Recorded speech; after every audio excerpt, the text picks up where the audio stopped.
Oh, bom dia, assalamu alaikum. We're gonna push today a little bit. I'm gonna do a daily challenge to practice. Today is July 27th. Eh, holy cow, how many days is it today? So, July 24th was 5. Today is the 27th. So it's 8 days. Day 8 out of 1,463 days until Spain get their third star. Um,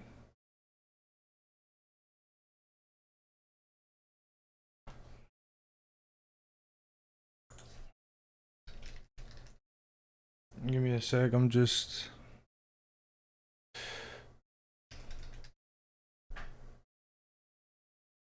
Alright. Entonces, quedan 1.300. 1.300. No. La matemática está muy mala. 1.455 días hasta que España gane su tercera estrella. Yo la verdad no sé cómo los españoles lo hacen, tío. Creo que solo es, you know, environment where they're raised. Obviously, you know, it makes sense.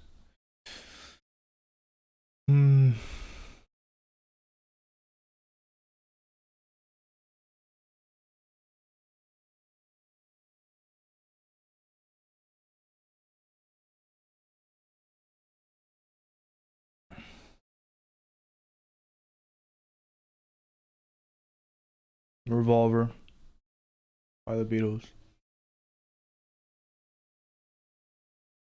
What is going is on for you, 19 for me. Oh, ¿esto qué es? Eso es Japón, ¿no? Eso es Japón. Taxman. The tax. I think it's Japan. No. Not too tropical. Is it? But these, what is this? I'm gonna say South Japan. I really don't know, and I'm not gonna move. Taiwan. Oh, so this is Taiwan. Okay.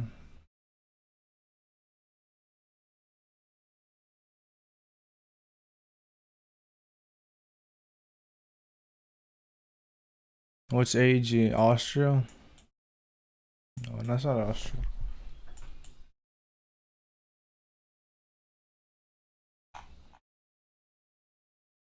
It's either Germany or Austria, but I don't know which. OBB. No, that's Switzerland. Switzerland, no? No. Oh my god, I can't remember. OBB, no, that's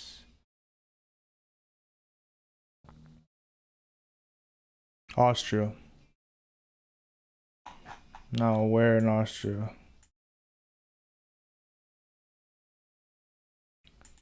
Where they going?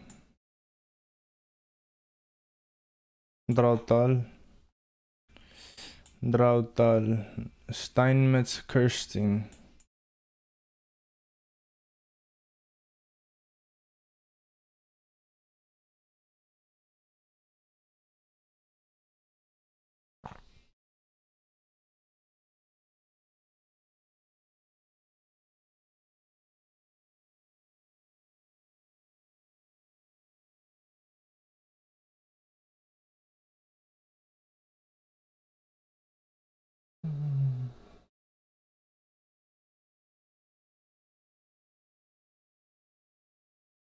Oh my god.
I have no idea.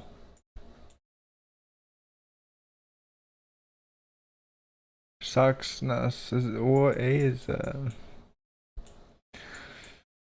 Stugor Marsliden. Stugor Marsliden.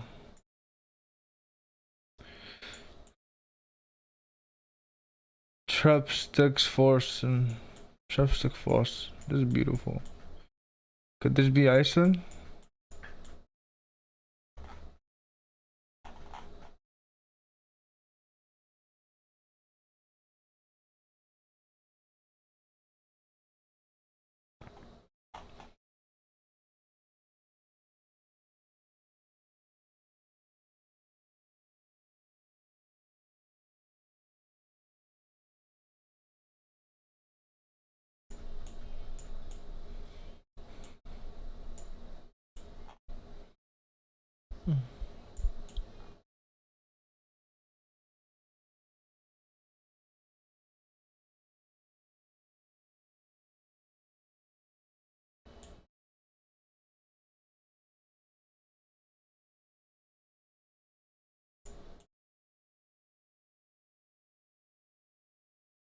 I think it's Sweden because I see the A. No, we're in Sweden.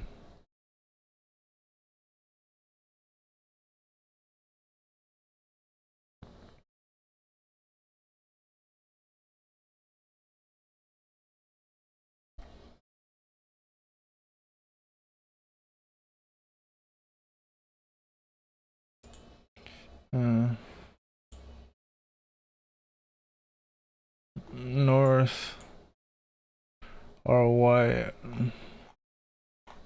That's beautiful. That is beautiful. Yeah, let's do 1v1. Let me finish this. Or together, whichever one you want. Let me just, if you can help me finish this real quick. What is this? South, so I'm in the north. I don't know what the baller is. I'm just like,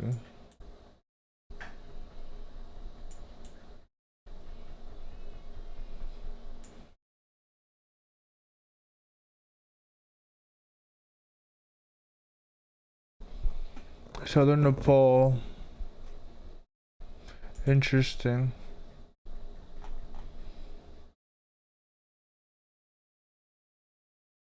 Brasil. Isso no Brasil, caralho. Bora Brasil. Bora.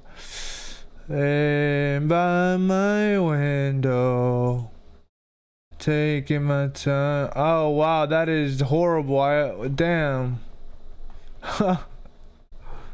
What is this? Sao Tome. Sao Tome and Príncipe.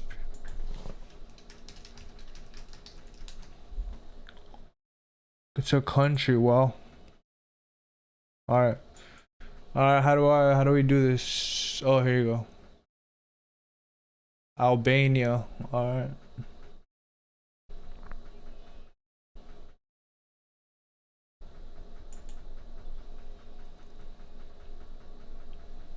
It's insane. How the fuck is that a country, man?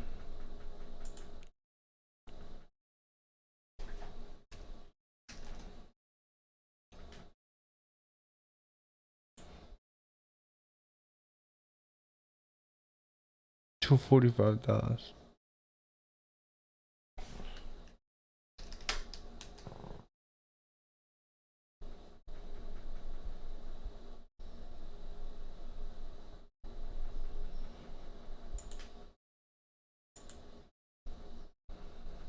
I'm not doing a review.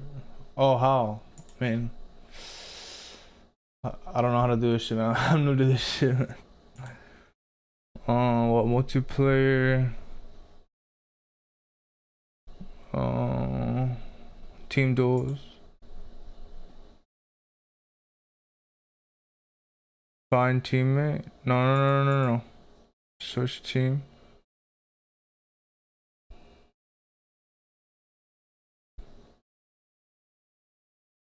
Says you're offline though.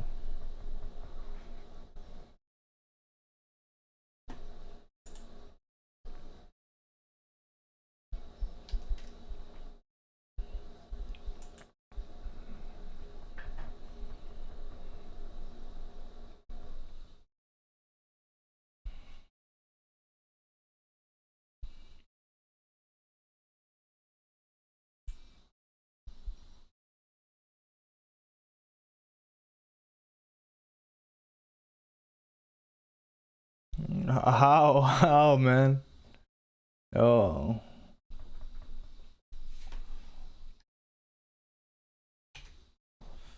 Hey, like what the like a party?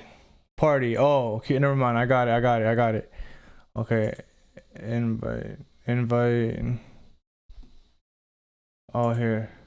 Yo, why's my camera bugging, man? What the fuck is wrong with my camera, man? What the heck?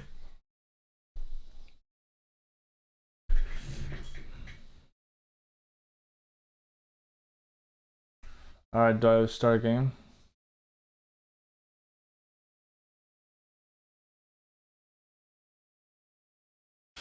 Man, okay, let's go. What is this?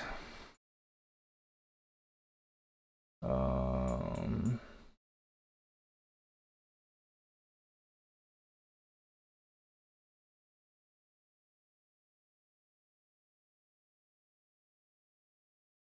um,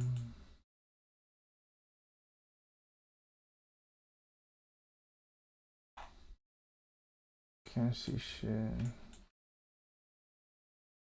It's just like Bulgaria or some shit like that. No, Bulgaria.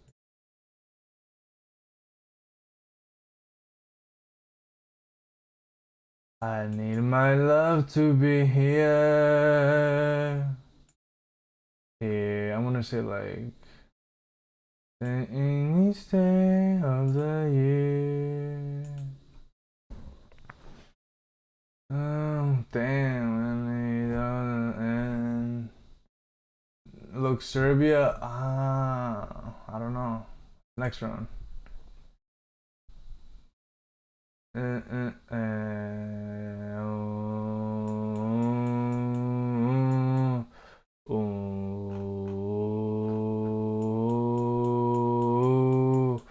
But it could be someone is sleeping, speaking. I don't know what this is. Brazil. Ticha. What's Ticha? Oh, let's see. Let's go. Letrero. Oh shit. This is not.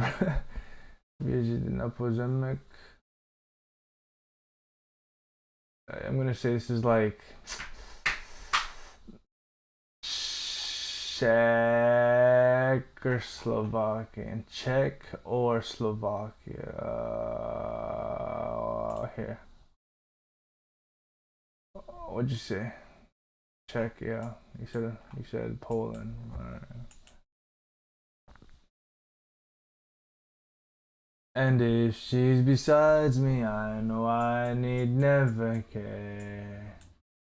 But to love her is to need her everywhere. This is Monaco? This is Monaco, no? This is Monaco, man. This is Monaco. Is it? Yeah, but the other side, right? No, is it Monaco or is it like Cannes? It's not Marseille. Where's Monaco? I can't find Monaco. It's not this one. It's this one, isn't it? Port de Fonteville. Yeah, I'm gonna say it's Port de Fonteville. Or is it this one? In the town where I was born, lived a man. It's Monaco.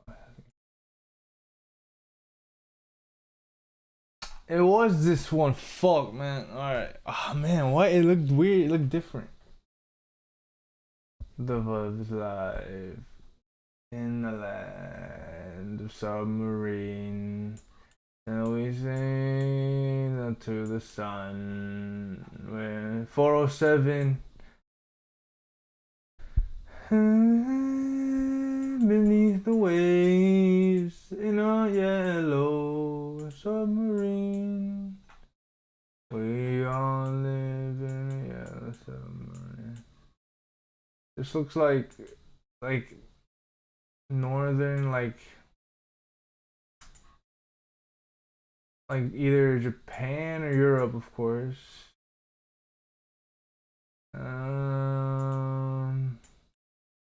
What is this Europe? What does the sign say? Purnulamente.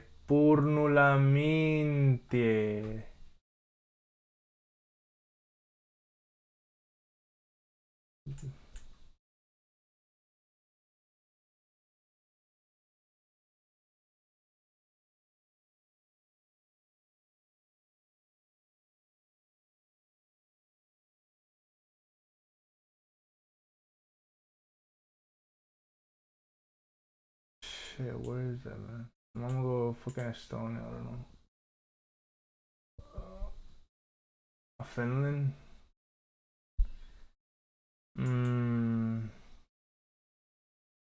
Yo, what the fuck is wrong with my camera? Oh my god, I gotta get back. Give me a sec.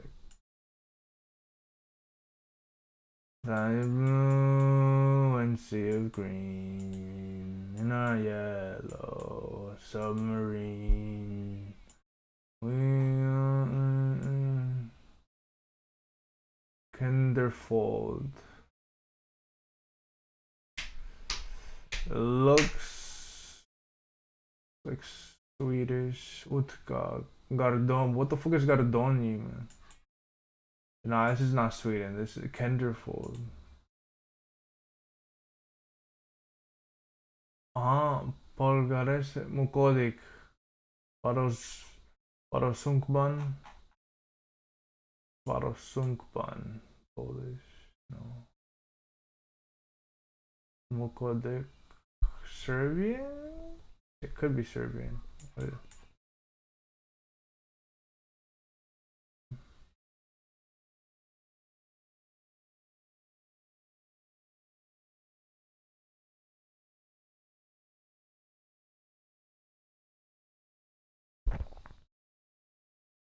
Fuck, man.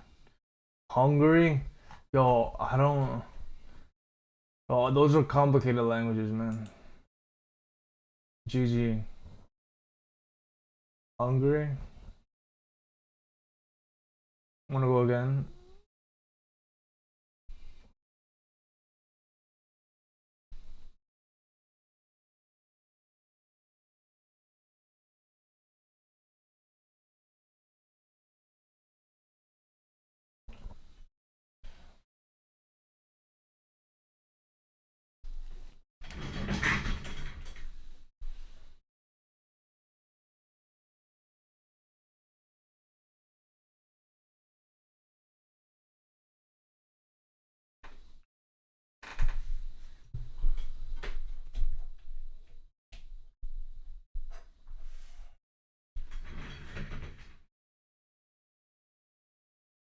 GG, bro.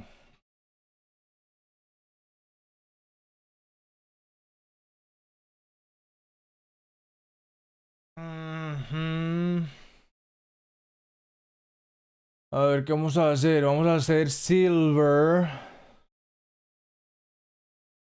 Toca llegar. Nos va a ganar por ahí como 3 partidas y ahí llegamos a sexto.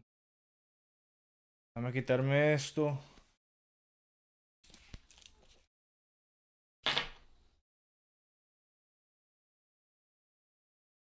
Y juguemos un turbo.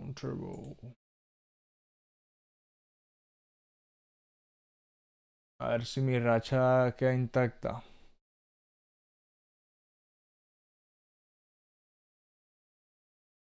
I know what it's like to be.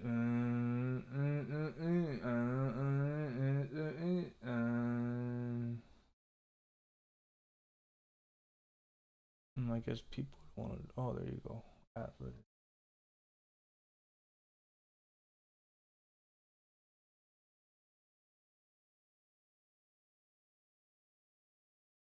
Ukraine.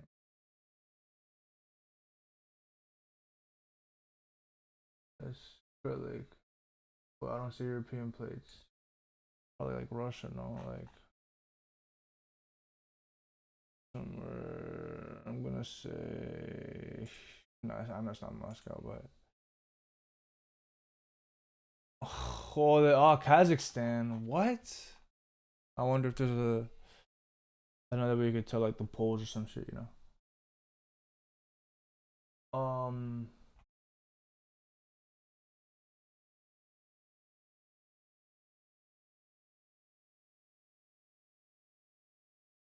Iceland? Oh, inshallah. Oh.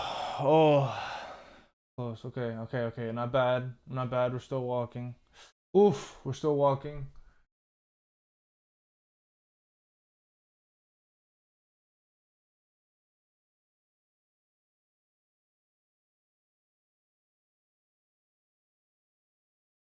I love her and she's loving me. She feels good. She knows she's doing. Joder. Mumbai. GG. What? GG for what? Sunshine. A ver si puedo ganar.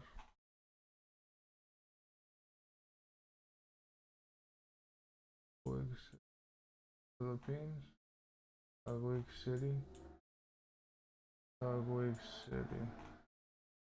Tagwig City. Tagwig City. Tagwig City. Nothing.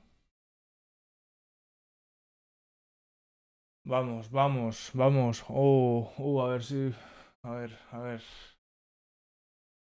Pero no nos rendimos acá. Europa. S-Camp, what's S-Camp? Meble, I don't know, man. Poland? Okay, we're catching. Oh my god, no. Vamos. And your bird is grand, you can see me. Estados Unidos, por Virginia. Vamos, por ahí.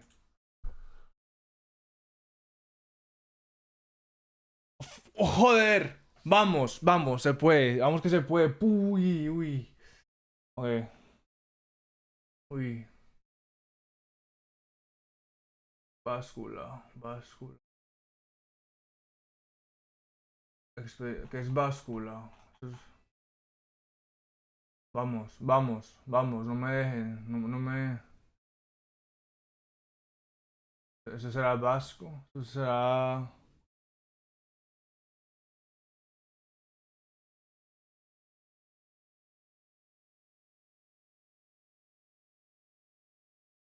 ¡Ey!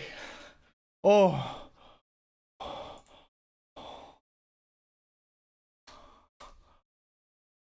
Gracias.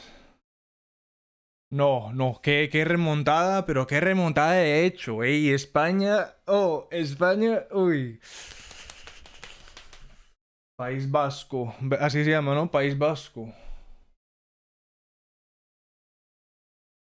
Gracias, País Vasco, por ese idioma tan precioso. Euskadi. Es Euskara, ¿no? And how do you... Euskara. How do you say galleteria?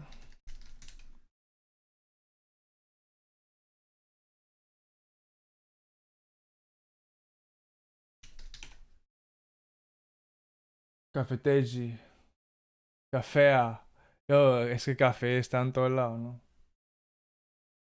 Uy, así, es que no nos rendimos, ¿no? Eso sí. Qué partidazo he hecho, tío. Qué partidazo. Uy. Venga, espera un momento. You don't believe her.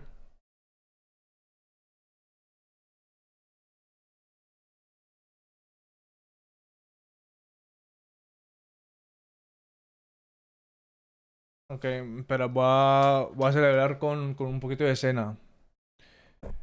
Yo, Pillow. Hey, how's it been, man? You just got back from work. No, it's like 12. No, it's like fucking 2 over. No. What was it, 5 hours? I don't know. Yo, how's it been, man? I haven't watched, by the way, if you're gonna ask me, I'm gonna get ahead of you. I haven't watched the thing yet. Yeah. No, I haven't. Oh, I can't read. Dang. Man, because I've been. Oh, because I just haven't had time, man. I've been with my cousin. And my cousin was living where we are in Orlando. He's going back to South Florida, so we spent the whole day together yesterday, and then the day before that, I don't know what I was doing. Probably with my other cousins just playing soccer and shit, you know. And editing too. I'm trying to edit. I'm trying to learn how to do that shit. But yeah. What time is it? 8:36. Ooh, okay, okay. And yeah, this game was crazy. This game was crazy. Ooh, 226 over there. 237. Yeah, 6 hours ahead.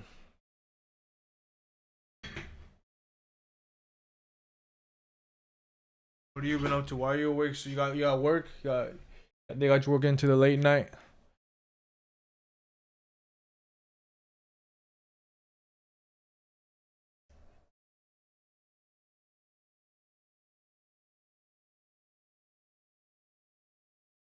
What is this?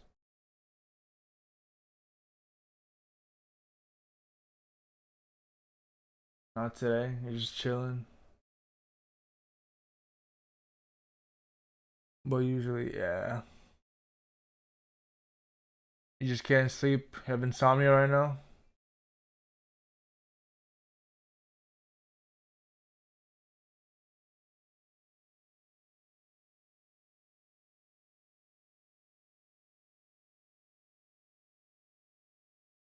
Yeah, I'm gonna go check on my food real quick. Wait, I'm cooking chicken.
For real? What do you mean? You wake up early and you go to sleep late?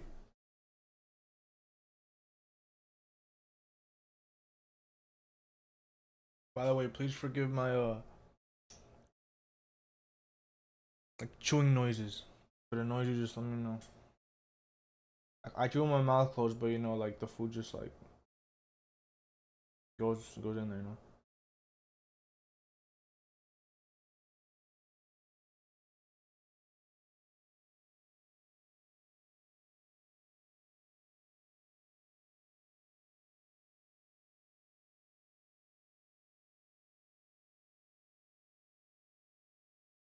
You wake up at 14?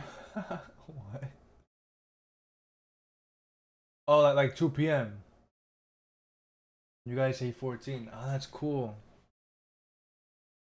You wake up at 2 p.m.? The fuck's when do you work? No, it's not like a 9 to 5.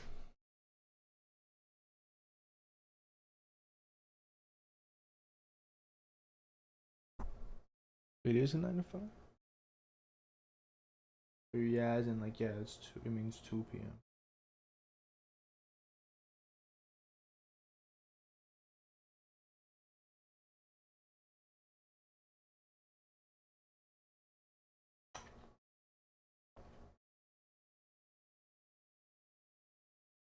Document review.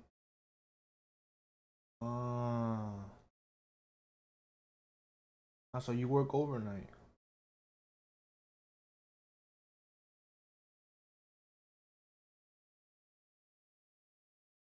Oh, you're working right now. Oh, I thought it was different. I thought you did like a 9 to 5 and they always made you work super late or some shit.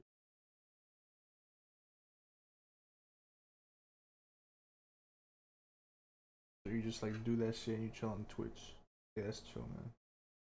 Thank you for spending with me. Your time with me.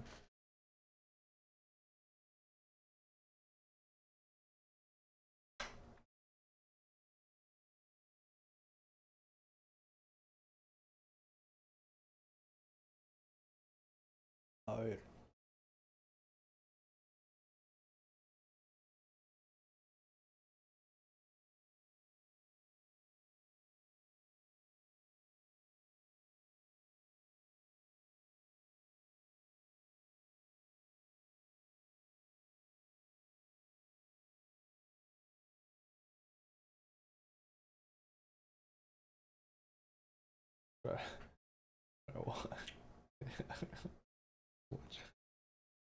Too much Geoguessr, man.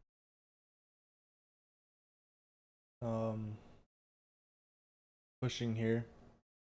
It's a new rank. It's a new league.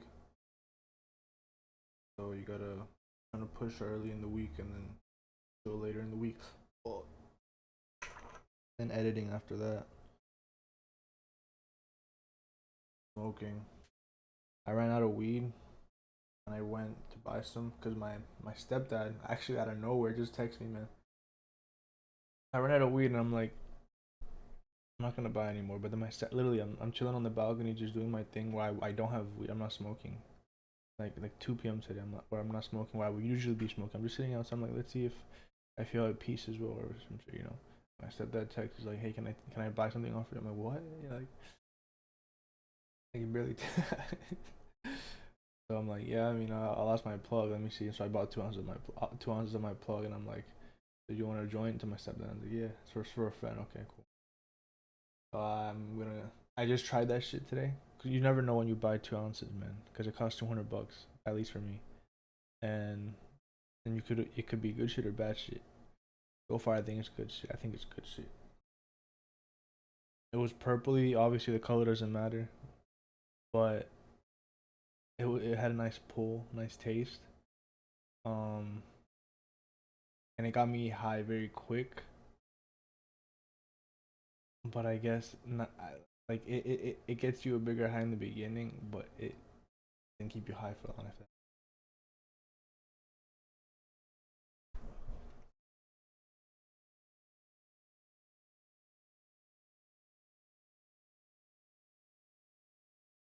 Mm-hmm.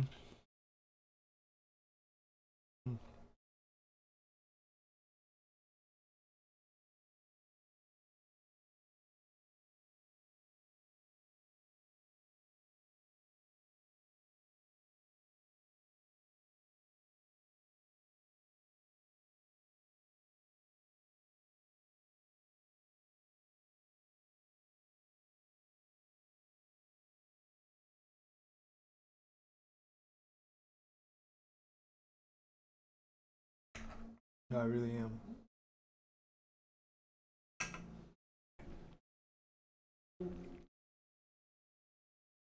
I did tell myself though that I can only do this from now on, like buy more weed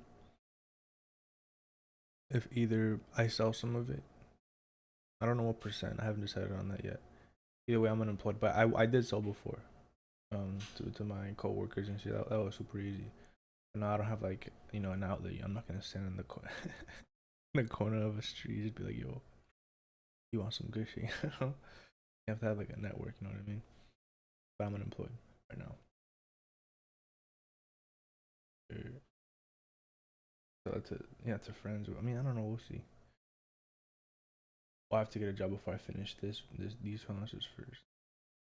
And what was I saying, man? Oh yeah, and I can't spend money on other addictions like junk food or like um pretty much it junk food. I eat a lot. I mean, in America, thank God in America it's very easy to get a job. It's very people say that it's tough, especially nowadays. But I mean, I have a resume. I had all that. I did all that shit. I did the recruiting. I was in university. I went to the clubs. I reached out to people on LinkedIn. All that shit. I know it, but apparently I don't. I don't. I'm not looking for one right now. But if it comes to it, it's simple. You just print out your resume like 20 times. Go to plazas and go inside and say, "Hey, my name is Fernando." That's what I did in January of last year, and that's how I got my server job. super easy. People think that, oh, I applied to 100 jobs like on Indeed or something. Yeah, well, AI probably takes out like half of them, and like it's just stupid. Just go and present yourself. You know what I mean? Walk in, go from handshake. Hey, I'm looking, for a job. This is my thing. These are my references. Like, and I bet you that if you try, just one, give it 3 nights. 3 nights at any plazas. Dedicate 2 hours just walking in and out of businesses. Blah blah blah. Print off 50 resumes. You get a job by the end of the week. Like, trust.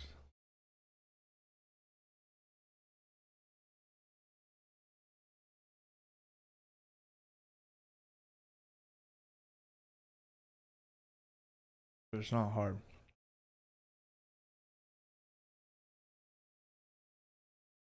I'm just chilling.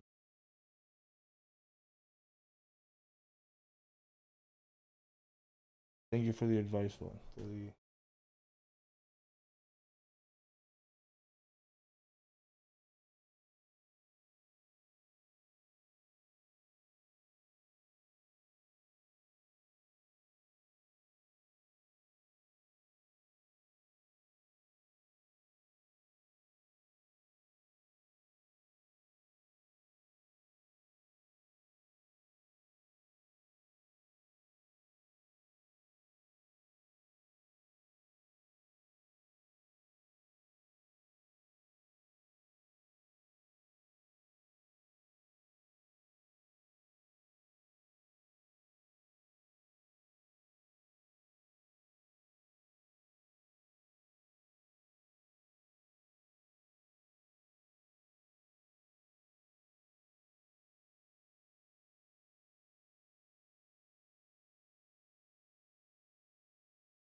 Joder, qué rico, tío.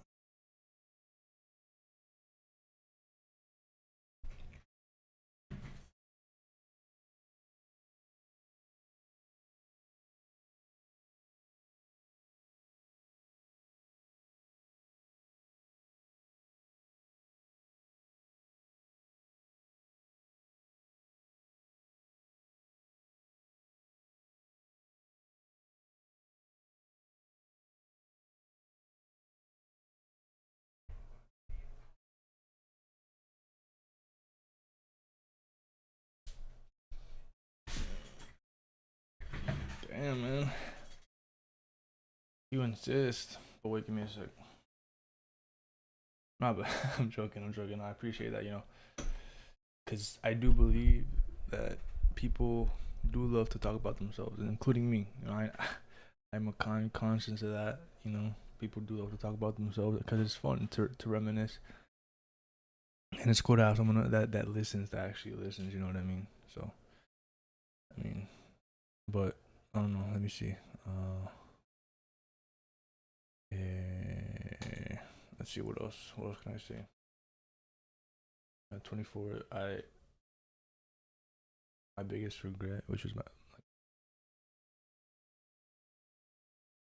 goal. I wanted to be a soccer player, professional soccer player when I was younger. Like um, I got into soccer when I was like 11, and I remember being naturally good at it. Like I could see someone do something, and I'll copy it. Like I remember my best friend, the one that's in New York right now. He played soccer way more than I did at a younger age, like since he was 5. But he could barely juggle. I saw someone. I don't know if you're juggling. It's just like pull a ball and you pick up and you start. You know. But I picked it up easy, and wait, give me a sec. Karate, origen, pastelería, karate, eso es vulca, eso es como México, ¿no?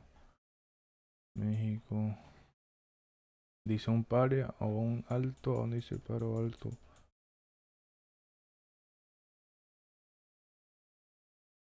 And Fuck. It was in the north. Oh my god, it was in the north. Oh my god, I'm a dumbass. The sun. That was some pussy ass shit, man.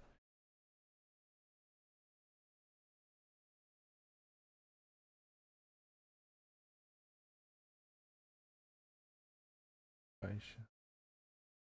Federal do Brasil. Do Brasil. Onde minha casa, minha vida. No Brasil. Onde Brasil. Caralho, em Horizonte. Belo Horizonte.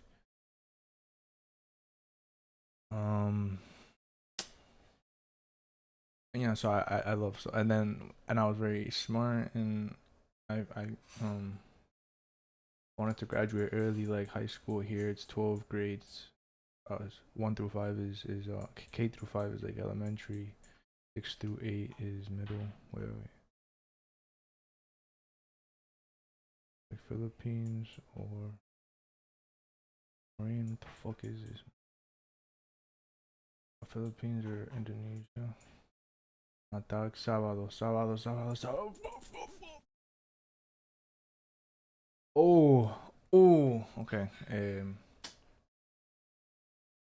Uh, and so yeah, and so I told my mom, mommy, let me ask the school, Jollibee, Philippines again. No, notice I'm probably cool. Juan Daviso City. Is this Philippines again? Maybe it is Philippines again. Weird. I'm gonna go Manila. Actually, I'm gonna go Davao. Oh, Davao. Oh, shit.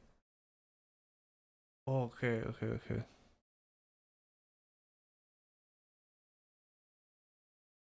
No, I didn't become one. I'm being a bit quiet. Shit. Okay.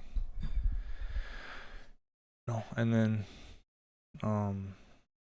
So yeah, I did like all my high school credits in 2 years. So I finished high school technically, but you also have to do volunteer hours for high school to graduate. So I kept those open. Like I kept those um like at zero, so I finished the credits. All I had to do was the hours. I graduated, but I have to do volunteer hours, whatever. Yeah. So 10th grade, and then my mom helped me and my uncle on an opportunity in Colombia. I finished 10th grade. That summer I went to Colombia, and I went to Spain because we found it in Spain, and I lived in Spain for 3 years in Madrid, in Aranjuez, which is like south of Madrid, or I think it was west of Madrid. I don't know. And then in Madrid itself, in Alcorcon, and beautiful, amazing. And then I went to Brazil after that because nothing happened. But Spain, I fell in love with Spain, and like it's just that's when I realized, man, the level, man. Like it was like Division 6 soccer, man, and they were like, pop, pop, pop, pop. You know what I mean? Like just, it was in their DNA, just that tiki taka. It was insane. It was actually beautiful to watch. So then I went to Brazil. In reality, at this point, I was like, it wasn't really for soccer. It was more like to enjoy with my cousins, um, um, a little and try it out, but it wasn't that serious.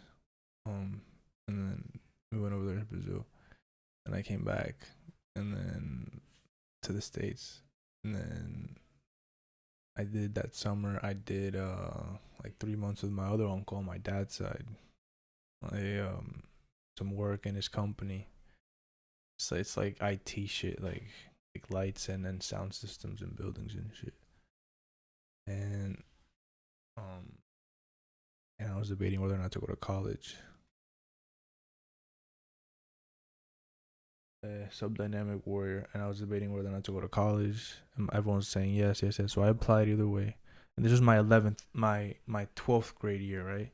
Because my 11th grade, I went to, from and that after the summer of 10th grade, after 10th grade, my 11th grade, I was back in April, basically the end of my 11th grade back in the States. And then I had 12th grade just all to myself. And that summer, that year, this was like 2019, 2020, before COVID. It's going pretty good, Dynamic Warrior. Thanks for asking, man. I'm just chilling with Pillow Foe, talking. But and And then so yeah, I applied just fuck it. I applied to University of Miami, University of Central Florida, University of Florida, and Duke. Duke, I got an interview. After the interview, nothing happened, and I got scholarships to all three that I applied to in Florida. But I got a full ride to UCF, and my cousin was going there, and so I was like, let me just go over there with her, because this is the cousin that like we're like brother and sister. Like we lived in this apart. Like she lived in the room next to me for like 2 years, all that shit. And then, so yeah, so I went to college, but again, I didn't know what I wanted to do, and so I chose money, finance, and now I graduated 2 years ago, and I'm unemployed. But I would say more of choice. I could definitely, if I wanted to. I mean, again, I don't want to sound like I'm fucking amazing, but if I could say if I wanted to, like I told you, and I did this already, is just go to a plaza, but right, and do hand on my resume and all that shit. But right now, I wanna see if this works. I wanna, I don't know, chill down. Own, man, it was my own. Cause okay, I guess I've always been good with math, with numbers. So everyone's like, just do business, just do finance, and just do engineering. I hated chemistry. Physics, Biology was just boring. It was like biology neutral, chemistry bad, physics So I wasn't really. But math, I did love math, man. I did love math. I was in ninth grade doing algebra 2 with Mister. Oh my god, I forgot. But I was in ninth grade doing a class with like 11th graders and 10th graders, and I was like a top student in the class. Like I remember there was this one question. It was I think in the midterm. It was like, oh fuck, like find the answer to this, and it was like log something over log something equals what? It was The answer was like 4, and he did it simple. You just had to like cross out the log, whatever the fuck, and you had the answer. But I was doing it like I was multiplying in my calculator for 20 minutes, log, like figuring if you try to get close, like get closest to the whatever the fuck the asymptote, to the number, and I got like 3.99999, and I was like, okay, it's 4, something like that, you know what I mean? And then, and I put 4, and I got it right. But yeah, again, the only reason I had 20 minutes to finish that and do that shit for 20 minutes is because, I was good at it. So I was good. I was always good at math. Mr. Piskin in my elementary through my middle school. Again, he would give me the harder questions. He would help me, He, and this is what I hate, man. I you should never raise a kid and praise his intelligence. If you praise someone's intelligence the same way they did to me, again, I don't want to victimize myself. It happened already, I didn't choose that, and I can't change it, so I don't want to victimize myself. But I won't do it to my kid if they are geniuses, because then if everything is easy for them when they're growing up, they will like, if something is hard, they'll quit immediately. Like, oh, this just doesn't make sense to me. That means this is an insult to my intelligence, to my ego. I'm not gonna. I don't want to do that. I've done, and that's happened to me multiple times, probably 10 plus times in multiple projects. And like, I've never had a job before college. You know what I mean? And I just like my ego is too. I don't know. Maybe it's my I don't know, um, but yeah, I think in the past 2 years, where I've gotten in the real world, I've gotten a job at Wawa, which is a gas station. I was working overnight, like 11 to 6 a.m. Facilities, which is like a janitor. Yo, they were I can show you a video. Yo, oh my gosh, someone left the bathroom.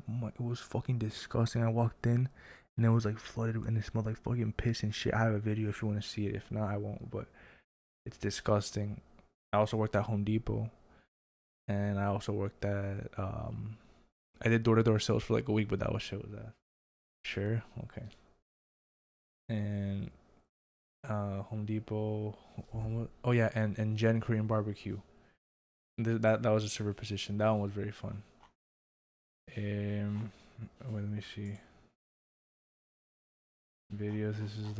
This was like before this.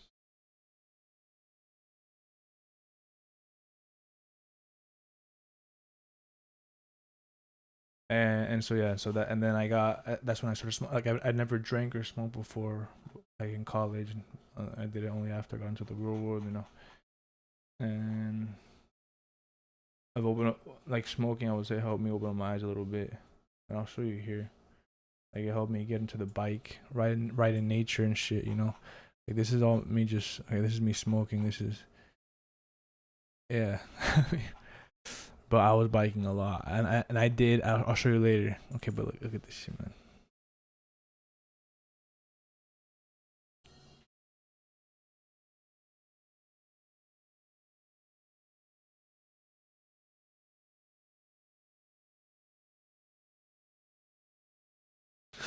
Oh my.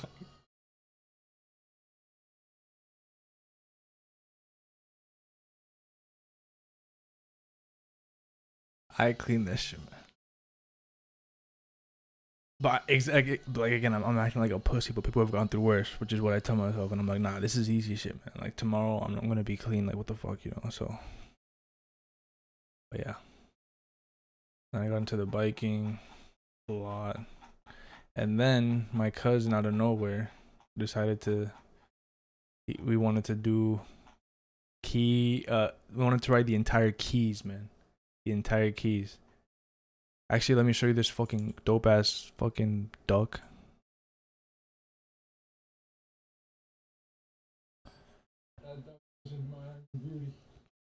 That duck was just standing there, man. Look.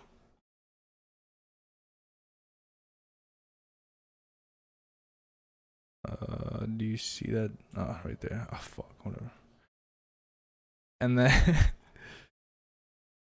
oh, here it is. Here it is.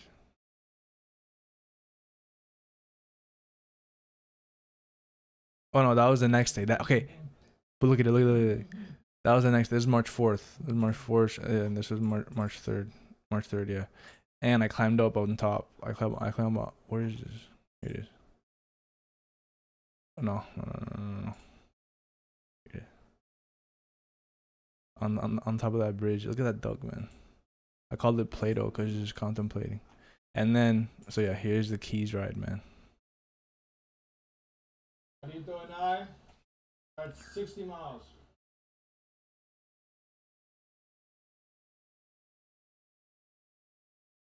Yo, beautiful, beautiful ride. And there's so much story behind that ride as well.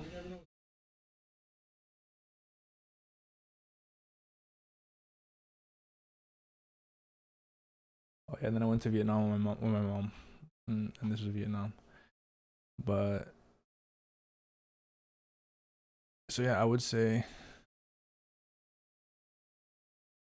um, like whatever you go through in life is meant for you. But like, again, this is spiritual shit, man. But in real, like, I don't know, like you have to go through the lows to understand the highs. You know what I mean? Like you have to be okay with suffering, even though again I'm not suffering and compared to anyone. You know what I mean? But like I guess in the suffering of like not knowing what purpose you have yet, in having that, you know, that insecurity or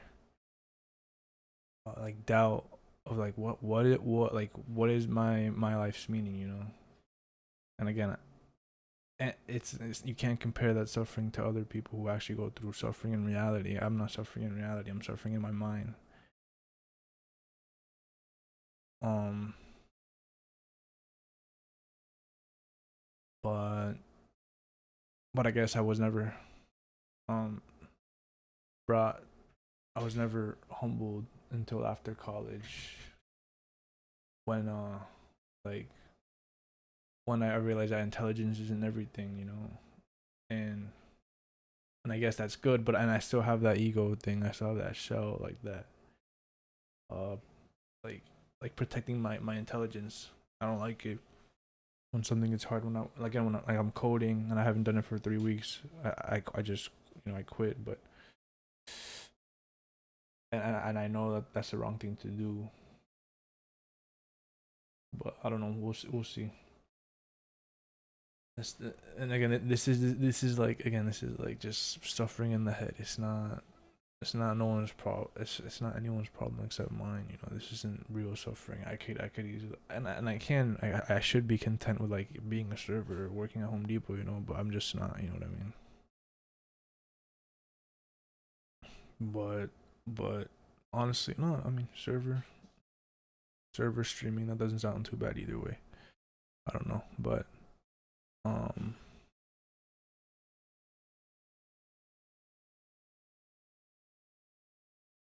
that's there's definitely more stories, man. Like there's Europe, there's the bike ride, there's shit, fuck, Brazil, Spain. How about you? You wanna talk, or you want me to keep on talking?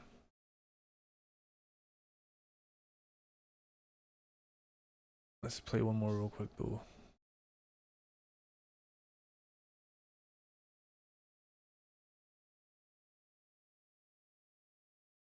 Oh yeah, so yeah, huh? Ask me something, dog.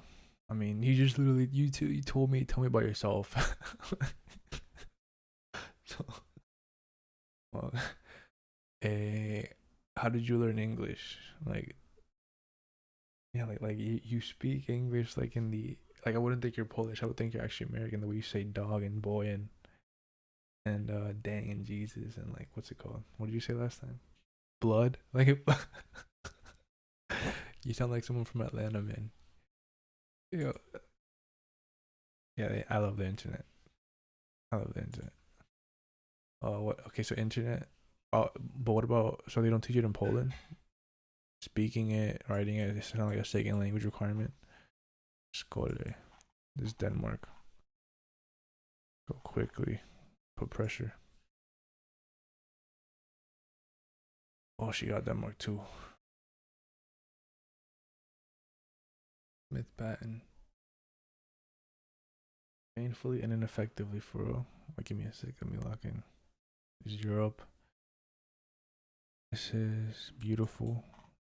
Zeus. This is Greece? No.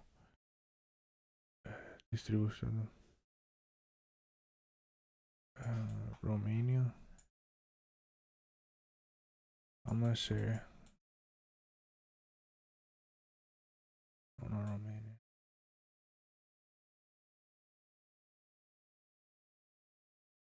Croatia.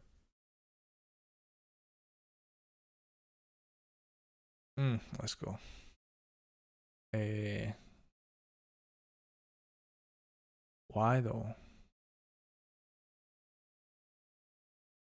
I had to learn how to write Spanish when I went to Colombia to study for 6 months in eighth grade, and the teacher made, I got it was like the first time I got zeros in my life. I didn't know how to spell. Okay, this is acrylic.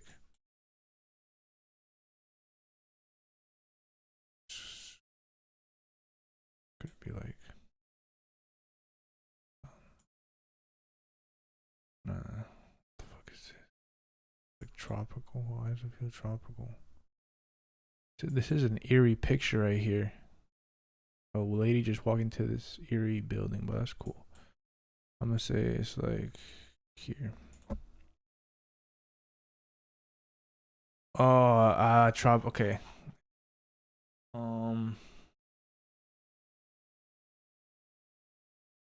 What was I talking about?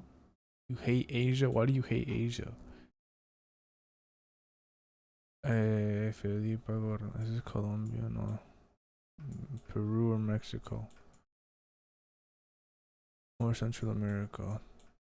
Curacao. Viacha. Cemento Viacha. Viacha. This is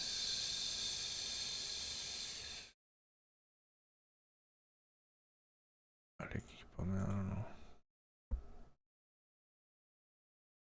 La Paz. Joder. Why, yo? What? Like Japan, Korea, Vietnam. I love Vietnam, man. I'll try to change your mind if you let me. Just a minute. Thwain. Swain. What the fuck is that? New Zealand?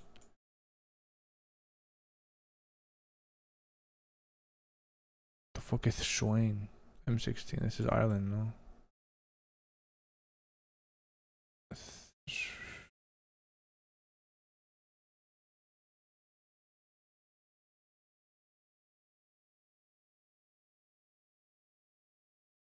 Man.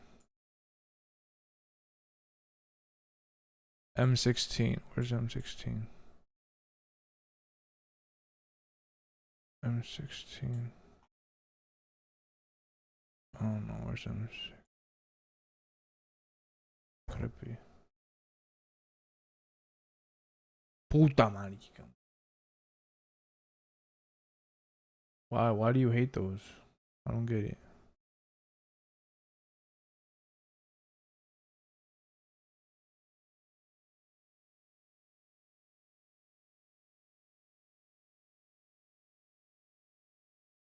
The culture, like I think Japanese culture, that entire area, the culture is amazing. It's beautiful. They're very traditional. The law, I want to understand, cause well, like Japan, maybe Japan in history, yeah, they've been horrible people. I mean, but everyone's been horrible, like ravaging people and you know the raping of Nanking and all that stuff. But like the China, like the language is pretty cool. People are they're very direct. They're very, yeah, they're very direct. But it's just their culture, you know.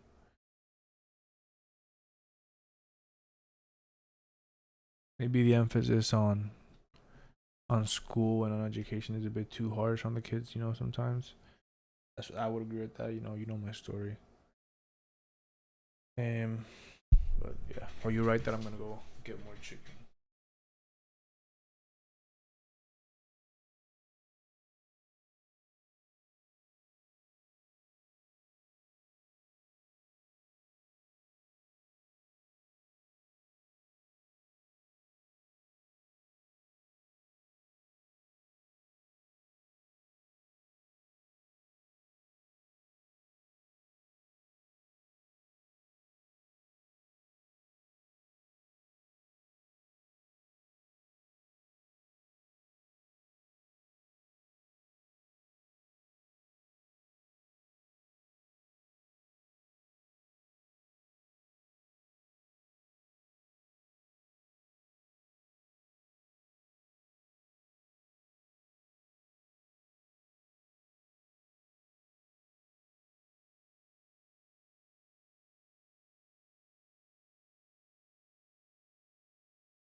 Yeah.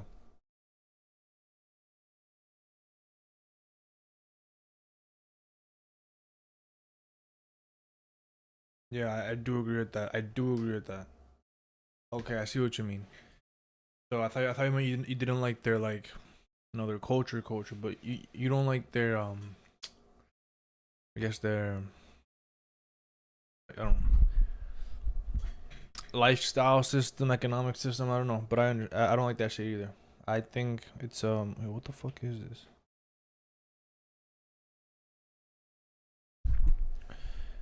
Um,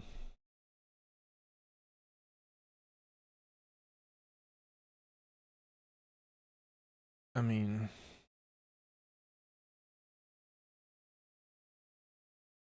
what is happiness first of all, yo? That's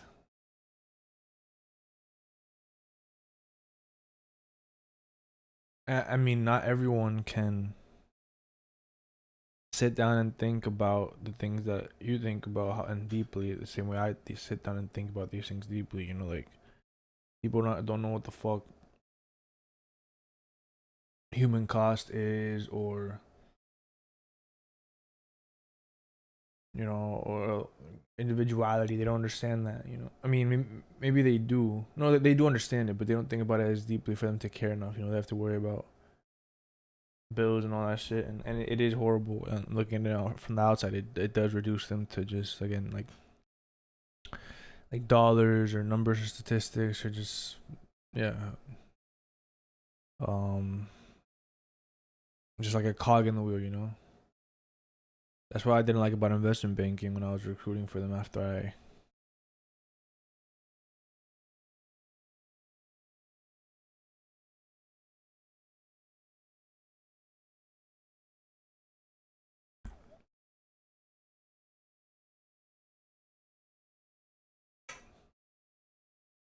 Yeah, investment bankers are known to like have that burnout and die. I mean,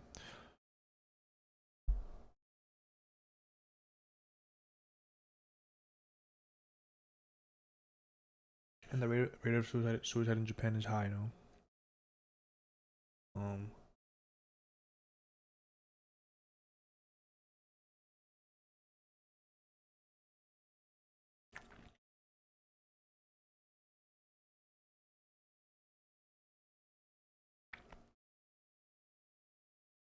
I don't know how you can change it though. I don't know if you know Ted Kaczynski, the Unabomber, but have you read his manifesto, Industrial Society and Its Future? I read it like 4 months ago. You read it? And I do think he was right in the beginning, but after a while, I didn't see. I think he was flawed. I think he was flawed. Yeah, leftist. But he also said that this is not a political thing. This is a technology versus human thing. He said, yeah, he said it wasn't. Wait, where is it? Let me find it.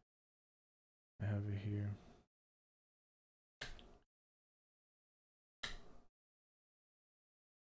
Industrial Society PDF.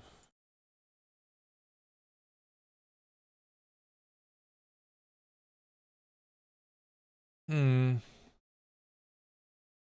I don't. I don't think it was political.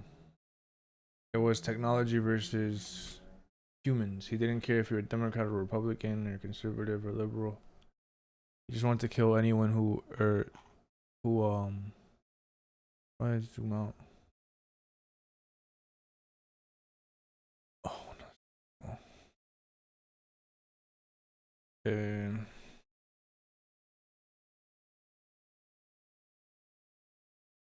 what is leftism? Or socialization, feeds for characteristics. Yeah,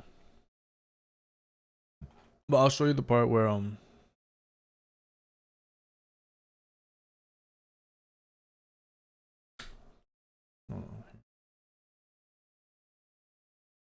I think traditional. Yeah, the conservatives are fools. They whine about the decay of traditional values, yet they enthusiastically support technological progress and economic growth. Apparently, it never occurs to them that you can't make rapid, drastic changes in the technology and the economy of a society without causing rapid changes in all other aspects of the society as well, and that such rapid changes inevitably break down traditional values. Um, he was just against let's see. I think he exactly. This is not to be a political revolution. No, but that's not a good. No, no, no, no.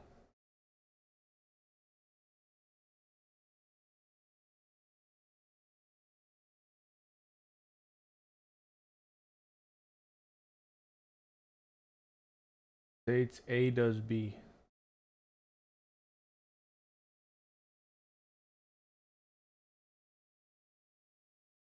They, oh, like he states it, but okay, but also he did.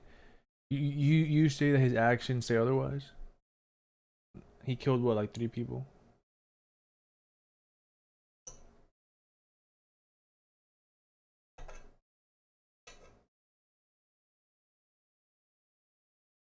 And what did he do?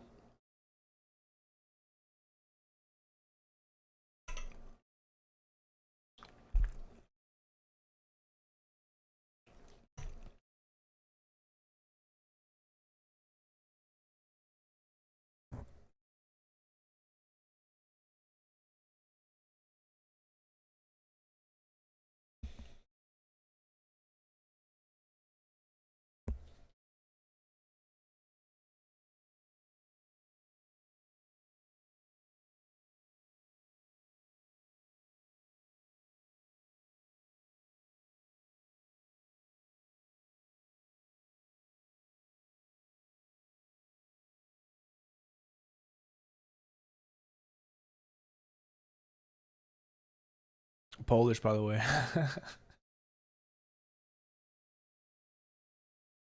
Yo, but see, unless you have evidence, I stay my case that it was against technology itself. It was human versus technology. It was human autonomy versus technology and the system.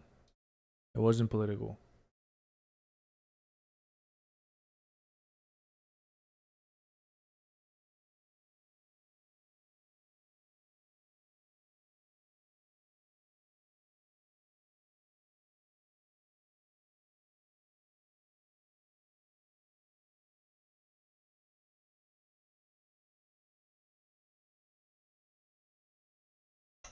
Hmm.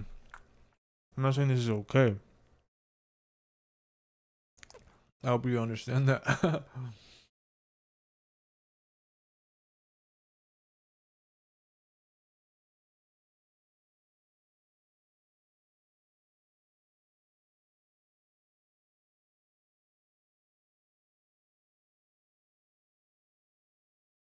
Yes, that is what he argued. That is exactly what Ted Kaczynski argued.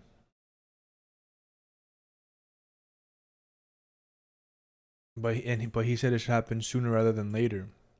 He knows, and I think everyone knows that breaking down this system of technology, this in complex supply chain, global supply chain, technology, all these scientific discoveries we've made in the past century, would just have to be like disregarded.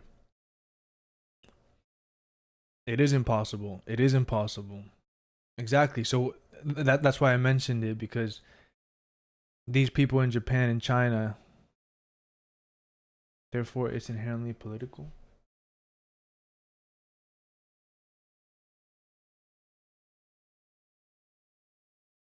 Ah, okay. So you're saying Ted Kaczynski understood that even if he didn't do it, that he understood that his actions in reality wouldn't do anything to affect the system, and he still committed them. And so therefore he says yes, it's for is for breaking the system, but he understood that it's impossible. Okay. Hmm. Political for what though? Like, I think he wanted to be famous. That I do think that, but just for his own name, not for any politics. Like what? Oh, or was it to get his manifesto out and trash leftists, and that's why it's political. Even though, again, actually, yeah, answer that, answer that.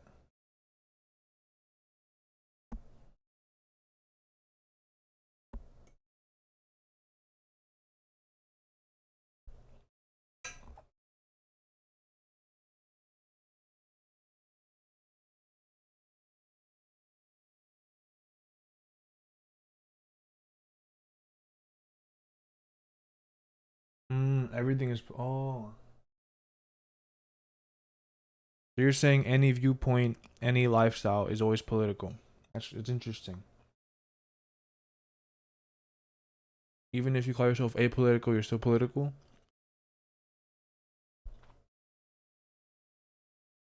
Mm, that is interesting.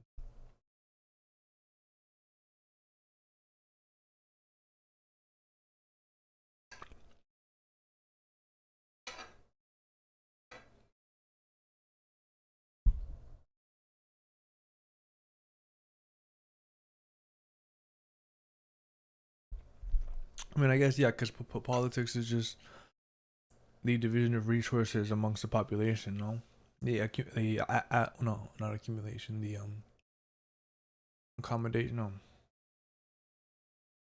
the allocation of scarce resources and management among a population. No?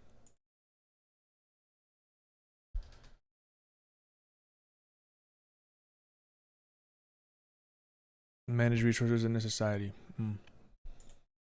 So people are always gonna have preferences. I prefer to have more of this, of rice, of chicken, of potatoes, rather than have more alcohol. I'd rather have weed a bit available versus or legal versus this and that. Yeah, I mean, since humans have existed, everything is political. Yeah, everything is political. That makes sense. That does make sense. Exactly, because it comes down to human preference. It comes down to managing these different preferences amongst the population.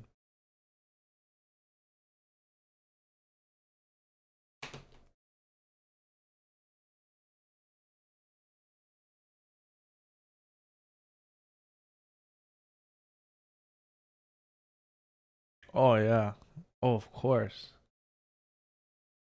Yo, explain though. Explain because okay. Oh, this is getting interesting. Explain, explain, because I can't form it into words. You know.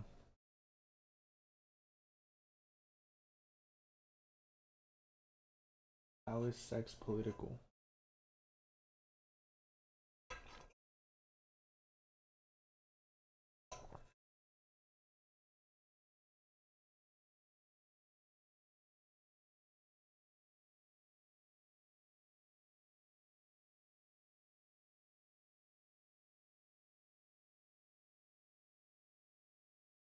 The allocation of let's see.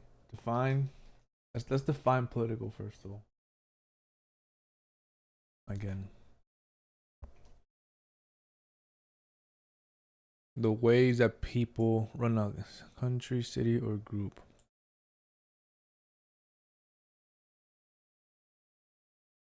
Any choice or action.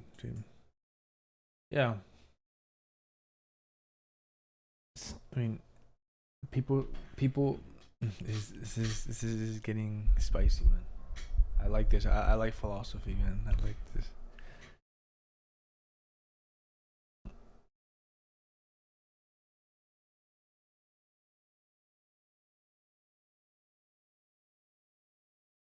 Whoa, I was not going that route. What do you mean censorship? I was wait, what? I don't get it. So because they censor like corn, it's political. Yes, it is political. I understand that, but I thought that you meant in a different way. Twitch censored me. What did you do? Don't tell me you were you nude on. You wrote a message, a suggestive message.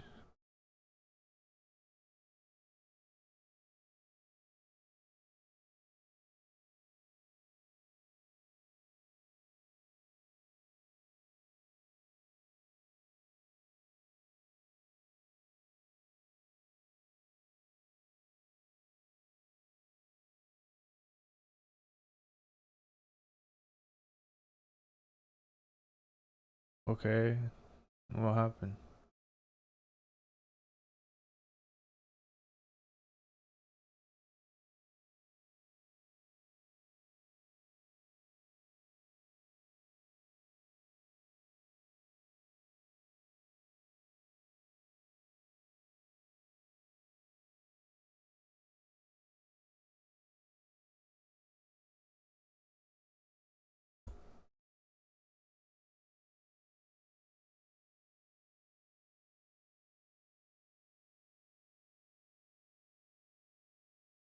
Shell? It's America. This can't be America. Chamberlain.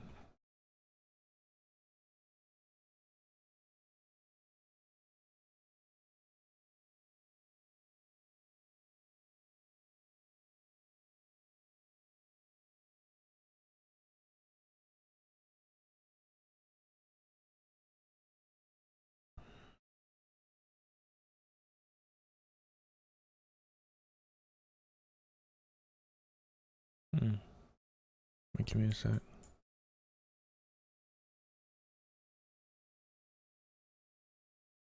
North, so I'm on the south. I'm in the south. Feels like Africa. Saje 50.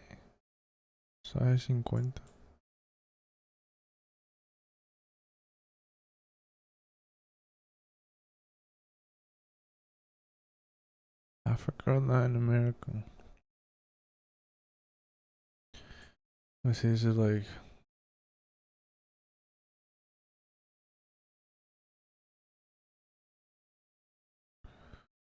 oof, oof, oof, oof, oof, oof. What a game. Que locura. I'm getting good at this. I really am. I'm in top 10. I think we'll probably end it there. What do you mean? My message explaining. Oh. Wait, oh, shit. Oh, wait. Oh my god. I'm a dumbass, man. I'm sorry. I had the. Okay, let me check. How do I fucking.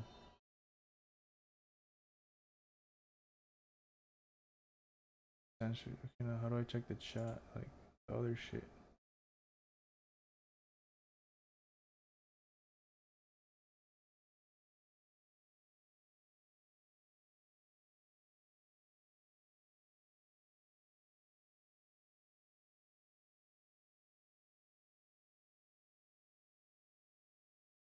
Yo, it didn't even let me see the chat. Mod view?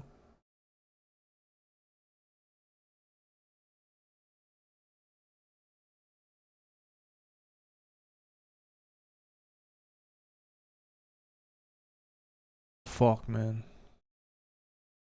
Yo, fuck Twitch, man.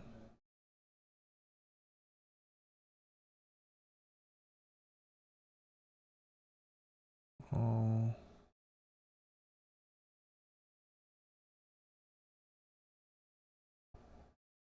I probably don't know. Is it this? I don't know.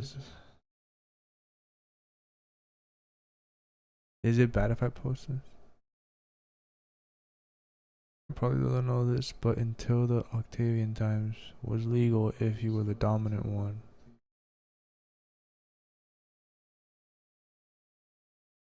Since Roman times, intercourse has been a thing the state dictates to the people.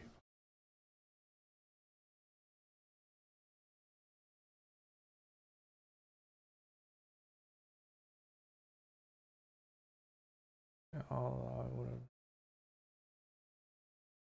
I'll trust you. There you go.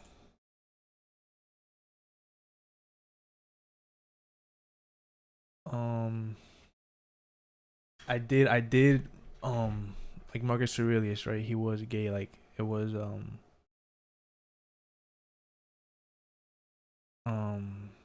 not gay. Or I know Hadrian was gay for sure. That's what they say.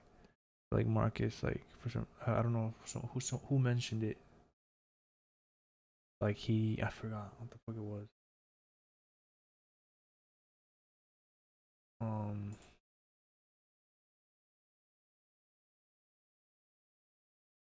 Shout out to all of you guys.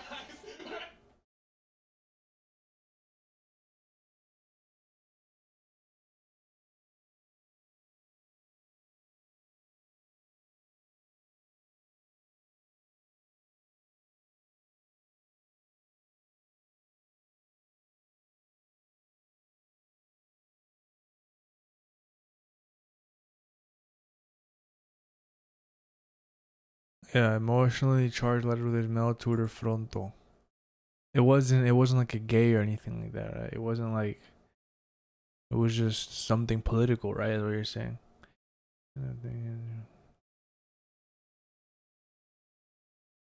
Mm.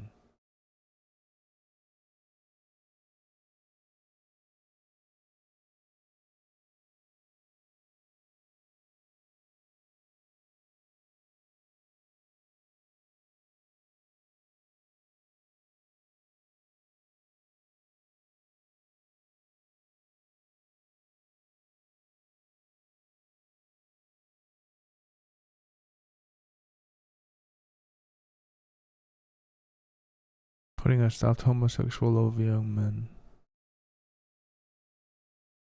Because it was seen as restraint to not have to do the homosexual shit. It was more of a show of restraint as opposed to.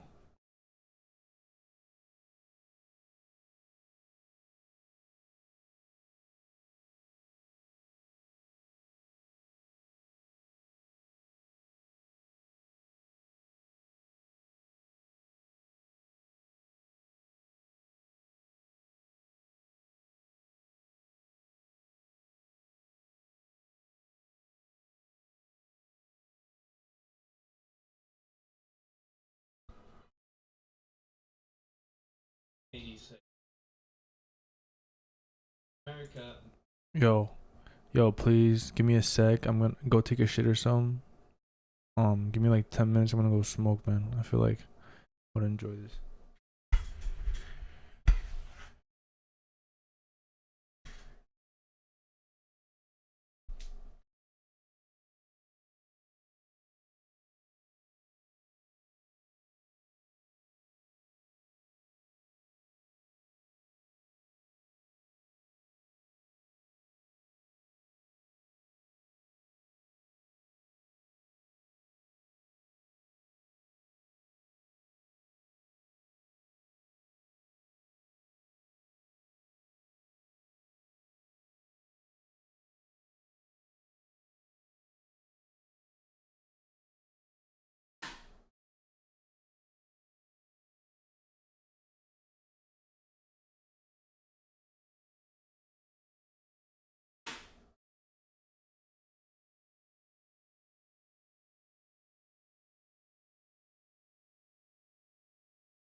Let's watch this.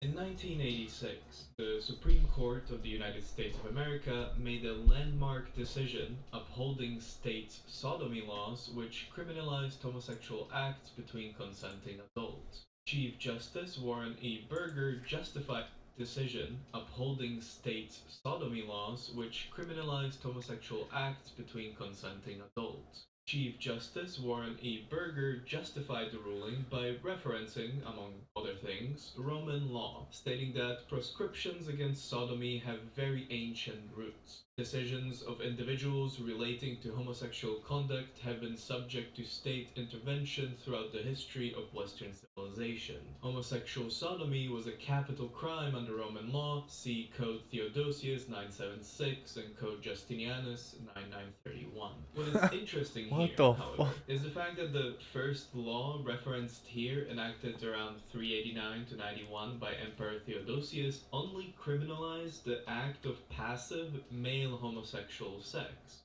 To quote the original Roman law, all Roman citizens who are in the perverted habit of treating their male body as if it were a woman's, and condemn it by undergoing what is only appropriate for the other sex, for they seem to make no distinction between themselves and females, shall expiate this crime by being burned with the avenging flames in full view of the people. This law makes it quite clear that Theodosius was only punishing the male Roman citizens who chose to be passive and therefore womanly during the sexual act. Males who chose to take on the quote active or penetrative role during sex were still free to do so with non-Roman citizens like slaves. This Roman law, even though enacted by a Christian Roman emperor who was trying to stamp out pagan practices, upheld centuries-old Greco-Roman cultural norms of homosexual sex being normal and accepted as long as the person being penetrated was of low social status, which in the case of Theodosius's law meant not a Roman citizen. The language used in this law is also quite hard to understand because Roman Latin didn't have specific words like gay or homosexual, and therefore Roman legal writers often referred to homosexual acts as having a woman's experience. Because again, in Greco-Roman tradition, the social stigma was against the person who was, quote, acting as a woman, and not against the person who was doing the penetrating. The Codex Justinianus, referenced by Chief Justice Burger, was also quite confusing in its language. It stated that when a man joins like a woman does, what does the womanly man desire to promote? Where sex has lost its place, where it is not beneficial to even know of the crime, where sex is altered to a different form, and where love cannot be found, we order that laws rise up, that justice be armed with an avenging sword, so that the sinful may be subjected to the most severe punishments, both of those who are guilty and those who will confusing, man. This second law, which Chief Justice Burger referenced as Justinian's law, was actually just a copy in Justinian's codex of a speech from Theodosius's codex we mentioned earlier. Since the quote was a speech rather than written text, the Latin is even more complicated to understand. Roman emperors' speeches had the power of law, but since spoken language is often more ambiguous than written law, the way these speeches were legally interpreted depended on judges.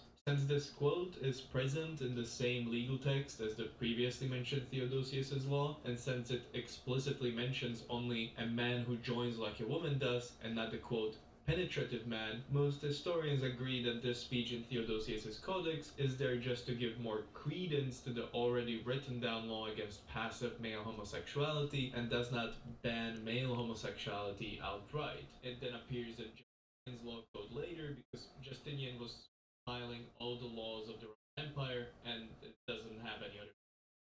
Also, you would be quite right to point out that neither of these laws mentions female homosexuality, so using them as one of the justifications for modern sodomy laws is quite dubious.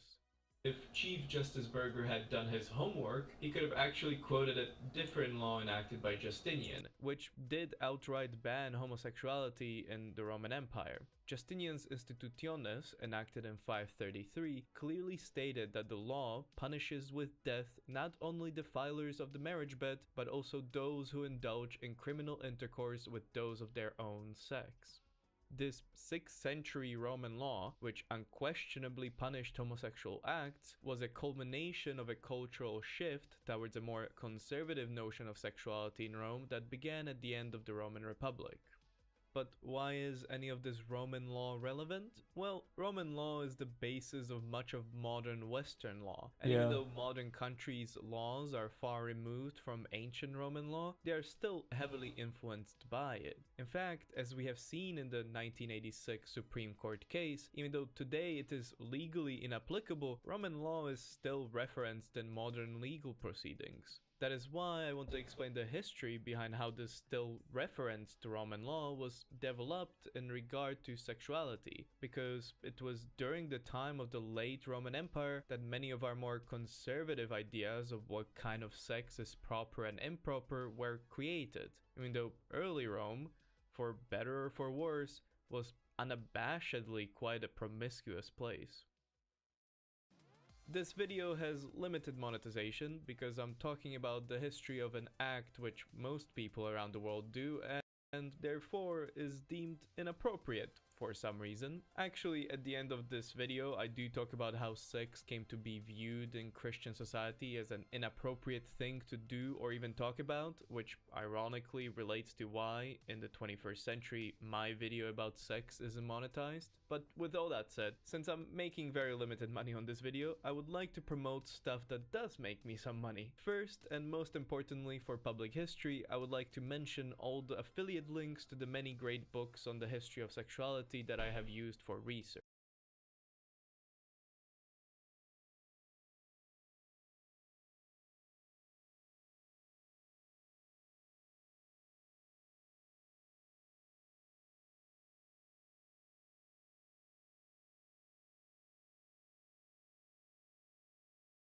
If you were to buy any book, Sex and Punishment by Eric Berkowitz is amazing, and my reading of it inspired this whole video. So if you want to buy that book or any other books shown here, I would appreciate it greatly if you use the affiliate links that are in the description and the pinned comment. Second, my merch store has some great clothes with high quality embroideries, and now, without my at the time, not many. We begin our history in the Roman Republic, where at the time not many laws regulating sex existed. Rome was, however, an extremely patriarchal and socially stratified society, which was reflected in the little laws regulating sex that did exist. Most laws regulating sex in the Roman Republic were primarily concerned with A. Helping to reinforce patriarchal authority and class hierarchies, and B. Ensuring legitimate offsprings that could carry on the patrilineal line and be the future population.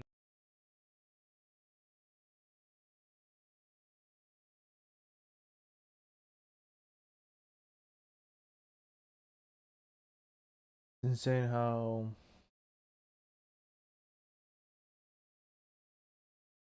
orderly this is. How meticulous. How political.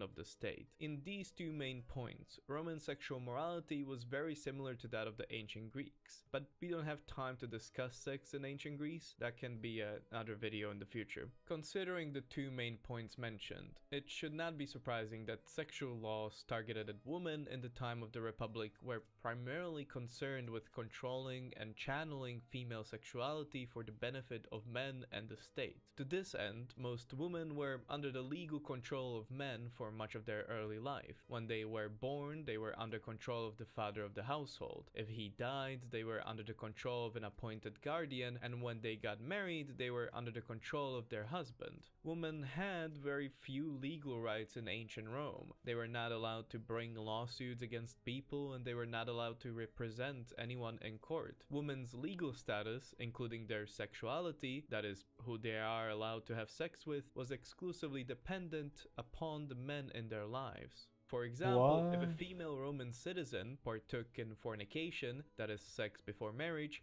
especially with a non-Roman citizen, the father of the house, in certain circumstances, had the right to kill the fornicator and his own daughter. If a married woman partook in adultery, her husband had the right, again under certain circumstances, to kill the adulterer and to divorce his wife, who subsequently could have been exiled. The killing of offenders usually did not happen, but the acts were still illegal, and punishments for breaking them were readily doled out, although their severity was often dependent on the social status of the person. With the existence of such laws, along with the male control of women's sexualities throughout their young adult lives, it can be seen that Roman sexual laws targeted at women all had one goal in mind: to force Roman women to marry Roman men and to produce legitimate Roman children. Anything that could hamper this, like adultery or fornication, especially with non-Roman citizens, was hindered as much as possible. However, other acts that did not hamper this idea were not regulated. For example, divorce was quite frequent and could have been initiated by either party, since after divorce, women could remarry another Roman citizen and still produce legitimate children. It did not go against the idea of women being tools for reproduction, and therefore divorce was not heavily regulated. Sexual activity of widows, divorced women, or older women past menopause, especially of ones who have already produced children, was also not regulated, since these women, for the most part, were no longer under male guardianship.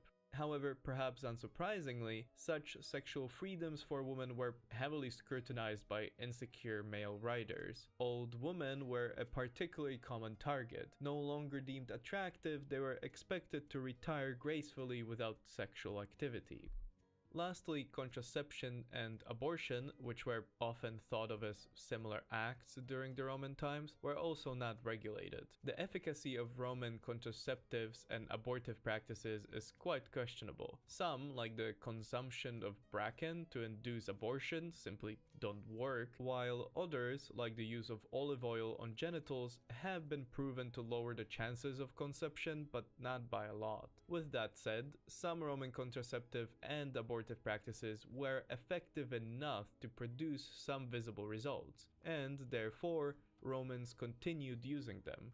The practice of contraception and abortion may seem counterintuitive to the woman's role in Roman society as childbearers, but in Rome, these two things were not seen as connected. The role of women, in regard to Roman sexual morality, was to produce legitimate kids for their husbands, but what happened to the kids was up to the husbands to decide. For example, the husband could have done what was called exposure. That is, after the birth of a child, the father could choose to leave the baby outside to die. Although one should be cautious about doing this, because abandoned kids could come back in the future and begin a new civilization. Anyways, yes, a woman's role was to provide children for the husband, but it was up to the husband to choose whether he wanted the kid or not. In such a cultural context, abortion or contraception, if approved by the husband, was seen as completely normal and therefore not regulated by the law.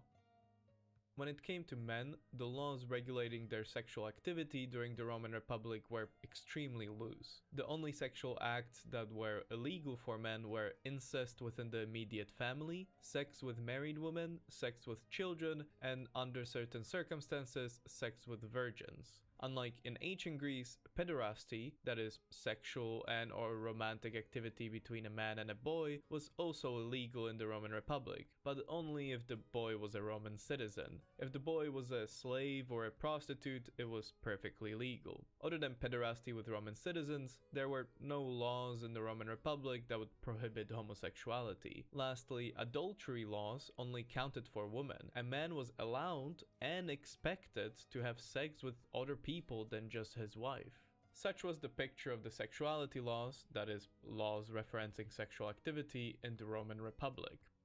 However, laws regarding sexual activity were only one part of a much greater picture, which also included Roman sexual morality, meaning what the society at large thought was good and normal, and vice versa what it considered bad and stigmatized. When it comes to sexual morality in Republican Rome, what must be understood is the fact that Rome was an extremely patriarchal society, which praised masculinity above all else. Consequently, most things associated with femininity were seen as bad and inferior. Therefore, what mattered in sexual encounters was the role a person took, not necessarily who they had sex with. If a man during sex was active, dominant, being the one penetrating, all things associated in Rome with masculinity, there was no social stigma against him, even if the sexual encounter was of a homosexual kind. If, however, a man took on a quote passive feminine role, whether in the romantic social sense or the penetrative sexual sense, then that was heavily stigmatized because it was seen as submitting to be of an inferior gender. This stigmatization existed for both homosexual and heterosexual encounters. A man being seen as quote passive in a heterosexual relationship was socially stigmatized just like a passive man in a homosexual relationship was. This is why most homosexual encounters in Rome occurred between people of a high social status, like male aristocrats and politicians, taking on the active role, while people of lower social status, like prostitutes and slaves, taking on the passive role. In other words, if a senator was found to be a quote passive participant in a sexual encounter, this would be seen as highly inappropriate for his social rank. And because Romans viewed sex as always having one passive member, openly known homosexual relations between two high-ranking men rarely happened, since it would always involve one of them being socially stigmatized. However, if a well-regarded senator was seen to be a quote active participant in a homosexual encounter with a slave or a prostitute, this would simply be reflecting the slave's low status comparatively to the senator and would not be seen as unusual. According to Seneca the Elder, a politician named Quintus Haterius even stated that sexual passivity is a crime for a male citizen, for a male slave a necessity, and for a freedman a duty. Therefore, as Evan McMaster states, homosexuality was not considered exceptional as long as the objects of that attraction were of lower status or enslaved. There is even an interesting court case which happened in the 1st century BCE, where a young man called Callidius was caught in the household of a nobleman's wife and was subsequently charged with adultery. He was, however, acquitted when it became clear that he sneaked into the household to have sex with the wife's slave boy. A later Roman legal commentator had this to say about the court case. The place was suspicious. The time, suspicious. The character of the wife was suspicious, and his youth was suspicious. But the confession of overwhelming lust for a slave boy freed him from the crime of adultery. If proven guilty of adultery, Callidius could have been executed, but since he only had sex with a slave boy, this was completely fine. Sex between Roman citizens and slave boys was, in fact, so prevalent in Republican Rome that in the 2nd century BCE, Cato the Elder complained about how much money people were willing to pay for good-looking slave boys. In Cato's own words, as described by Polybius, Roman men had abandoned themselves to amorous with boys and others to the society of courtesans, and many to musical entertainments and banquets and the extravagance they involve. It is the surest sign of deterioration in the Republic when pretty boys fetch more than farms and jars of caviar more than farm slaves. Here, Cato was complaining about the ludicrous prices people would pay for, in his eyes, unnecessary extravagances like pretty male slaves, musical entertainment, and caviar. His complaints show how common and normal it was to buy young male slaves for amorous activities in early Rome. What? However, since sex with children was illegal, this begs the question, how young was too young? Under Roman law, there were no set age restrictions, and whether someone was considered a child, a teenager, or an adult was more dependent on their perceived physical and mental maturity. The start of puberty was usually seen as the transition from a child to being mature enough to be sexually active. Girls were deemed to hit puberty and thus be considered to to be able to have sex once they start to get periods, so around 12 years old, while for boys, when puberty hit was more abstract, but also around 12 years old was considered acceptable age for sexual activity. Such were the laws. However, due to the law not being based on age, determining whether a child was mature enough to have sex or not was always done on a case-by-case basis, and how much these laws were followed when it came to slaves is hard to say. Circling back to the idea of masculinity in Rome, in terms of sex, to be masculine wasn't just to be the active penetrative actor in sex. It also meant you were fully indulging in all sexual pleasure with men and women alike, with prostitutes, slaves, and concubines. In terms of marital duties, a masculine man would try to procreate with his wife to produce legitimate children, but the act of procreation wasn't necessarily seen as an act of romantic love or even an act of pleasure. It was seen as the male's duty to procreate with his wife, but quote-unquote liking it wasn't mandatory. Thus, Wow. Roman men are different. What? You see your wife as a baby maker for Rome. The motherland is Rome. You provide for Rome, and the woman is the instrument to provide for Rome. Rome, this idea of inside of man, something beautiful that man can resonate with the structure of Rome. And that's why it's spread. Insane this idea of Rome. And insane the treatment of women as instruments for supplying Rome, for advancing this Roman idea. But again, you can't change history, and I can't criticize with my morality today to theirs. But it's beautiful. It's I appreciate being alive today to study this or to learn about this. These are just stories. These are stories that open up your understanding of the world and how history and people are so different throughout history. So insane.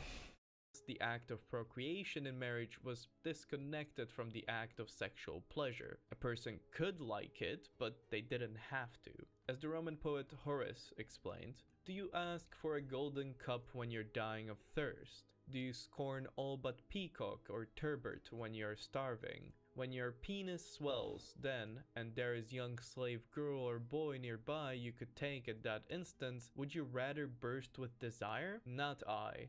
I love the sexual pleasure that's easy to get. In other words, sex with a wife is mainly for procreation. It can be for love and pleasure, but it doesn't have to be because one can have other and, according to Horace, better avenues for sexual pleasure than a wife.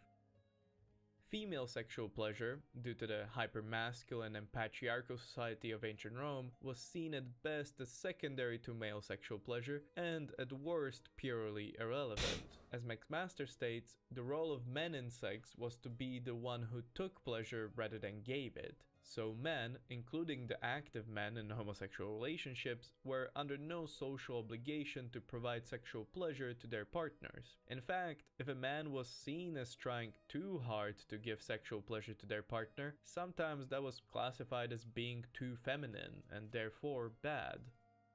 Despite the fact that a quote, masculine man in Roman society was supposed to indulge in all the sexual pleasures available to him, this did not mean he should lose control over his bodily lust. A proper Roman masculine man should indulge himself in all legal sexual pleasure when it is appropriate to do so, but he also should be able to control his desires when he needs to. Knowing when to indulge in pleasure and when to control one's desires was part of being a proper Roman male. With that said, in Rome, the act of sex and the pleasure that came out of it was seen as a positive good for a man. It was fulfilling a carnal need like hunger or thirst. That is why Roman men were so promiscuous promiscuous and why Roman law allowed them to be that way. As we have discussed at the start of the video, there simply weren't that many laws in Republican Rome controlling men's sexuality. Yes, there were socially frowned upon sexual acts, but this did not mean you couldn't do them because they weren't illegal. For example, it was legally allowed, although socially frowned upon, for men to use force to gain sexual favors with people of lower social status than them. In other words, they were legally allowed under certain circumstances. All good. I'm halfway through though. Is that fine?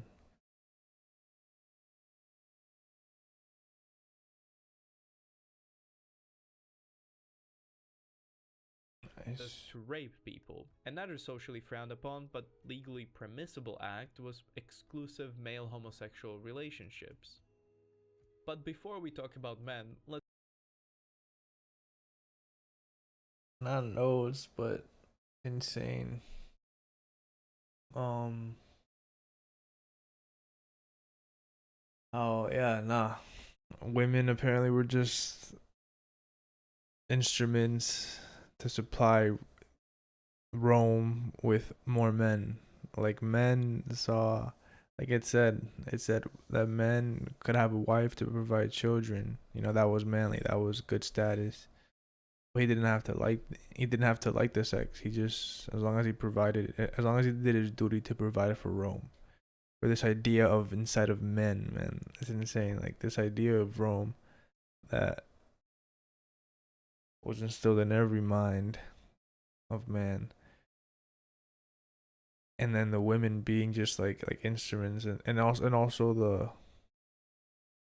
that it's fine to be a homosexual, but because they didn't care. It was just status. It was just masculinity. It was just the ultimate masculine, and their philosophy thinks that the ultimate masculine figure is just dominating everything, right? Dominating in war, dominating in status, dominating in height, in everything, in figure, in strength, in sexuality across the entire domain of gender, I guess. So that is a very interesting, very masculine. Romans are very masculine. I would say that is masculine. I would say that is masculine. Yo, I had this not idea, like this thought a while back. In fact, maybe like 6 months ago, of like what's more oh, fuck, what was it? Like, is it more gay? Oh fuck, I don't know. Is it? Oh my god, my brain is farting right now. I asked this to my cousin's friend because he's gay, man. Like, if someone asks me, if a gay guy asks me to kiss him, is it more masculine? Is it more to be in your masculinity to say yes because you know you're not gay? So it's like, in reality, who the fuck cares? You would be doing the guy a favor, increasing pleasure. You are just the masculine man dominating your inner peace or your ego, being um what do you call that shit? Being like detached, being detached from that feeling of, oh, you're gay. So what is that more masculine to say, like, yeah, sure, what simple as that? Or is it more masculine to just be like, oh no, I don't want to do that because, you know what I mean? So in reality, I maybe ultimate masculinity is a Roman way, you know what I mean? I don't know. It is interesting though. It is interesting, but it's cool so far, at least. Let's talk about women. For women, any kind of homosexual relationship, whether romantic or purely for pleasure, was not socially tolerated and was technically illegal because no proper Roman man in charge of a woman would allow her to have a homosexual encounter. As already discussed, women in Rome, in terms of sexuality, were seen as tools for reproduction. Mentions of women's sexualities in legal codes or writings were usually in connection to their role as childbearers. That is why female homosexuality was not socially tolerated in society, because it deprived men of control over women's sexuality and was antithetical to the Greco-Roman cultural norm of women being primarily childbearers. As Trafford so eloquently summarized in her conclusion to lesbianism in the Roman Empire, the double theme running through Roman commentary on lesbianism is that it is not natural and that it poses a threat to men, which is typical for Rome. Let's talk about the men again. Exclusive male homosexual relationships were also socially frowned upon in the Roman Republic because they went against the act of procreation. By exclusive, I mean men who chose to only engage in homosexual activity and did not marry women. Men who primarily engaged in homosexual activity but also got married and tried to procreate with their wives at least once in a while were not stigmatized. But an unmarried man who only had sex Because with they're men, doing their even if duty. he was the active partner in the relationship, would have still been the target of some derogation. To what extent did Roman men partake in exclusive homosexuality despite the stigmatization? Because they're not providing for Roma, for Rome. Thomas Why Humbert is this? states that some homosexual Roman sources reflect free bisexuality, in others an explicit preference for boys is shown. Men were also legally far more sexually freer than women, with no people in charge of their sexuality that could dictate whether they can or cannot have homosexual relationships. This meant that legally men could have partaken in exclusive adult homosexual relationships if they were willing to bear the social stigmatization that came with it. But all these sexual freedoms started to change with the first Roman emperor, Augustus. Before we move Augustus. on to Augustus, I want to summarize what we discussed about early Roman sexual practices with a quote from Eva Cantarella. The pagan world considered sexual relations between men as integral part of sexuality, which not only did not rule out relationships with women, but considered them necessary and dutiful, as well as desirable. This same model of sexuality considered, on the other hand, the intercourse between women as a foul coupling, a sign of unthinkable debauchery. Augustus came to power at the end of a series of destructive civil wars, starting with Caesar and Pompey and ending with Augustus and Antony. These wars did not only devastate the population of the empire, but also upended many of the republican social norms that existed at the time. The Romans also believed that the devastating civil wars came about and lasted for so long due to a Roman abandonment of morality. Augustus used this moral panic to introduce new laws, which he presented as returning Rome to the good old days when Romans weren't so debaucherous and decadent. I declare that my term as consul shall usher in a new era. An era of moral virtue, of dignity.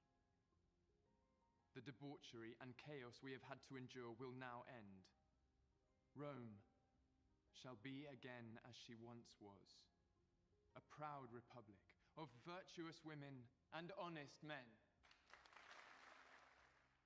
As we have seen, there weren't many laws that governed Roman male sexuality during the Republican period, but this was about to change with Augustus. However, in reality, while Augustus framed this legislation as a return to traditional Roman morality, the involvement of the state in matters of marriage and procreation was, in fact, a major innovation, and one which was initially resisted. Augustus introduced his new morality laws between 18 BCE and 9 CE, and in them he made procreation a legal duty for a Roman citizen. Wow. Marriage between men and women with the aim of procreation was no longer just a social obligation, it became a legal obligation. Financial penalties were levied against adults who were not married and who did not try to have kids, including widows and divorced people. The only exemptions to these fines were citizens who had at least 3 children or freedmen who had at least 4 children. Failure to procreate Wow. under the new morality laws. Men who chose not to marry and have kids no longer just faced social stigmatization, but also legal penalties. The little sexual freedoms that divorced or widowed women had before were now only given to them if they had at least 3 to 4 children. If a divorced or a widowed woman had fewer kids than that, they remained under male guardianship until they remarried and had more children. As already mentioned, these new morality laws, which Augustus claimed were bringing back old Roman practices, were, in reality, entirely novel and invented due to a need to rebuild Rome after the devastating civil wars. The state needed more people to restart the economy and strengthen the army. As Susan Treggiari et al. Explain, the need to encourage nuptiality and reproductivity in order to supply Rome with soldiers and administrators seems to have been most prominent in the minds of Augustus and his advisors. Further Flavian laws enacted in the latter half of the 1st century expanded on Augustus's moral laws and added stipulations such as the winner of tied elections being the person who had produced more children. Wow. That said, Augustus's moral laws and later additions to them did not mention same-sex relationships. Yes, ever since Augustus, heterosexual marriage and procreation was the citizen's legal duty, but sex with slaves, prostitutes, and non-citizens of both genders remained socially acceptable and legally allowed, as long as you were the dominant partner and a male. After all, there is plenty of evidence of homosexual activity, along with many other sexual acts, found in the graffiti of Pompeii, which got covered in volcanic ash in 79 CE. Ever since the introduction of Augustus's moral laws, a cultural shift began in Greco-Roman society. As we have seen, up until Augustus, there existed a certain level of sexual freedom. In Republican Rome, a man was socially expected to marry and have kids, but legally speaking, he was free to have relationships, whether sexual or romantic, with boys, men, and women alike. There was no law banning exclusive homosexual relationships or enforcing heterosexual relationships. But Augustus's laws changed to this. Suddenly, people who chose not to have heterosexual relationships for the purpose of having kids were financially penalized by the state, which meant that heterosexual relationships and procreation became tied to the imperial state and its ideology. Ever since Augustus, to be a good, law-abiding Roman citizen meant to be a procreative heterosexual. This sudden, more stringent legal control over people's sexuality was welcomed by some and hated by others. Thus, sexuality became a hotly debated subject in imperial Rome, with two main sides forming. On the one side, there were the Stoics, like Seneca the Younger and Musonius Rufus, who believed one should live one's life in accordance with nature and should not live in excess. To this end, Stoics saw Augustus's moral laws as positive because they a. promoted the quote natural phenomenon of heterosexual reproduction as can be seen in nature through animals, and b. discouraged non-reproductive sex, which was seen as being part of human excess. As Musonius states, not the least significant part of the life of luxury and self-indulgence lies also in sexual excess. For example, those who lead such a life crave a variety of loves, not only lawful but unlawful ones as well, not women alone but also men. Men who are not wantons or immoral are bound to consider sexual intercourse justified only when it occurs in marriage and is only indulged in for the purposes of begetting children, since that is natural. On the other side of the debate were the second sophists, who, embracing the older Greek traditions, argued that love and sex do not have to be exclusively heterosexual and that love among men is the highest form of advanced civilization. As described by Pseudo-Lucian, is it any wonder that since animals have been condemned by nature... Wait, give me a sec. Sophists, who, embracing the older Greek traditions, argued that love and sex do not have to be exclusively heterosexual. Wait, what did you say? I'm trying to understand this. This is interesting. This is what I said, no? At the ultimate masculine thing, like is that what I understood? It's to provide for Rome, right? Or just dominate everything, including men. Who, embracing the older Greek traditions, argued that love and sex do not have to be exclusively heterosexual and that love among men is the highest form of advanced civilization. As described by Pseudo-Lucian, Is it any wonder that since animals have been condemned by nature not to receive from the bounty of providence any of the gifts afforded by intellect, they have with all else also been deprived of desire for males? Lions do not have such a love because they are not philosophers either. Bears have no such love because they are ignorant of the beauty that comes from friendship. But for men, wisdom coupled with knowledge has after frequent experiments chosen what is best, and has formed the opinion that love between males is the most stable of loves. What? Nah, that is the opinion that love between males is the most stable of loves. How do people write so beautifully, man? This is low key a beautiful way to to defend homosexuality. Is it any wonder that, since animals have been condemned by nature not to receive from the bounty of providence any of the gifts afforded by intellect, they have with all else also been deprived of desire for males?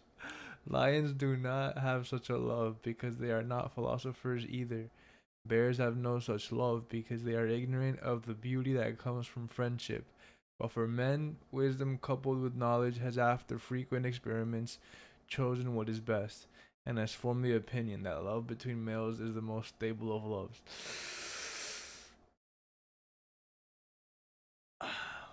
Bars.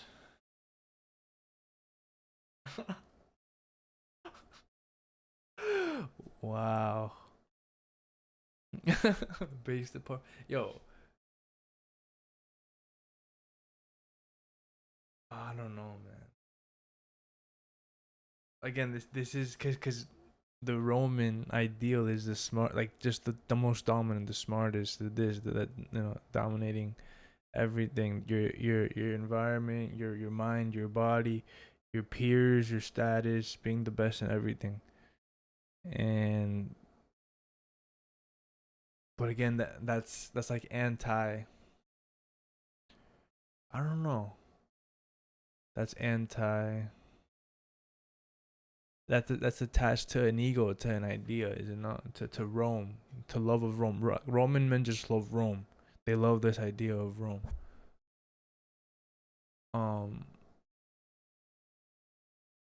And some think that Rome must be the most civilized, the most intellectual, the most advanced, so they defend it with this. They appeal to intelligence. They appeal to our divinity, our ego. No, I mean this is an appeal to ego, is it not? I would say, I don't know, but it is beautifully well put. Well put. This is just looking at it, like it's even how it looks. It's beautiful. I don't know, like the word itself, intellect, friendship, freaking experiments, chosen what is best through freaking experiment after bounty of providence. I tend towards agreeing. I mean, yes. Look, my intellect says I want to agree, but again, like I don't want to get homophobic, but like ever since I was young, man, I remember being in Aquatica when I was like 7 years old, and Aquatica is like a water park, and there was like the lazy river. And I remember seeing two men kissing, and I physically couldn't. I saw that shit and I turned away. But I have nothing against gay people. Like my brother, my sister used to be my brother. I'll tell you that right now. I have a sibling who's trans. So, but I still talk with her and shit, you know. I really don't care. It's about the person.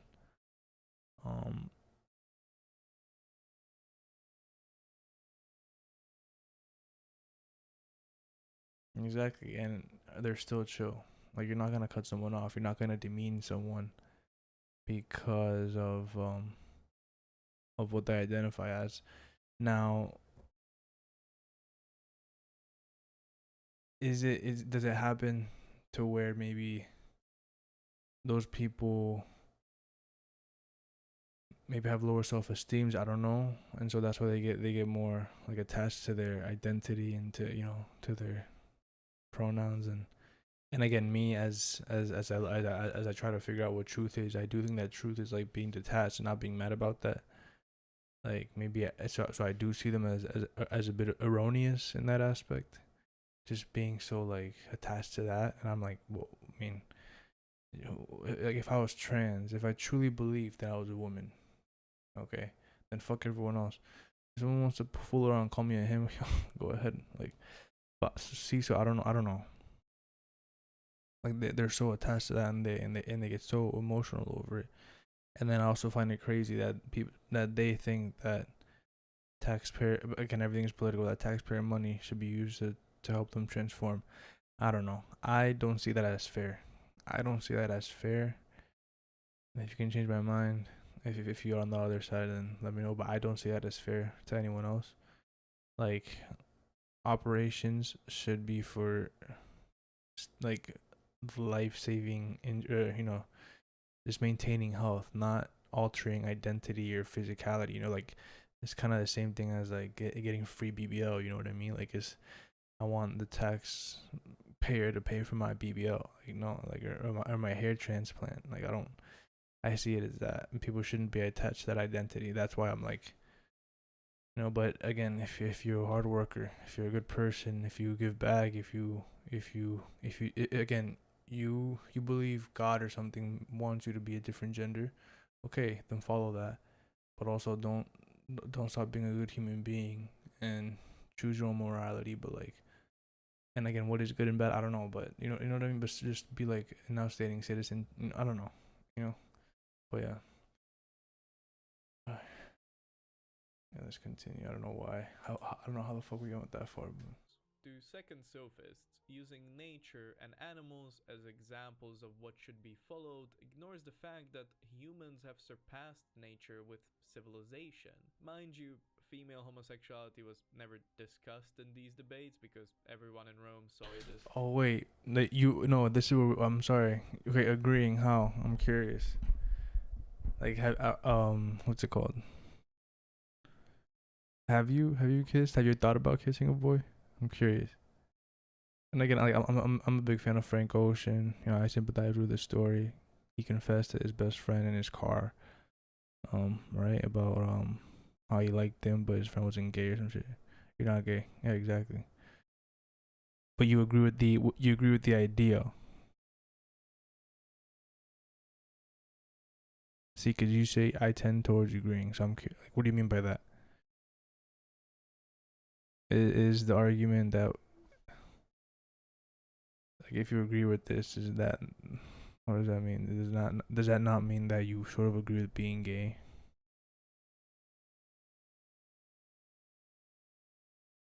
I'm gonna get my tea. Wait.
Oh,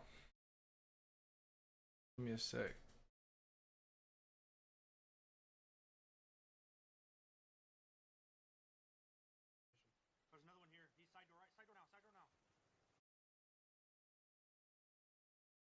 I'll just stay on this. I'll wait till it pops up.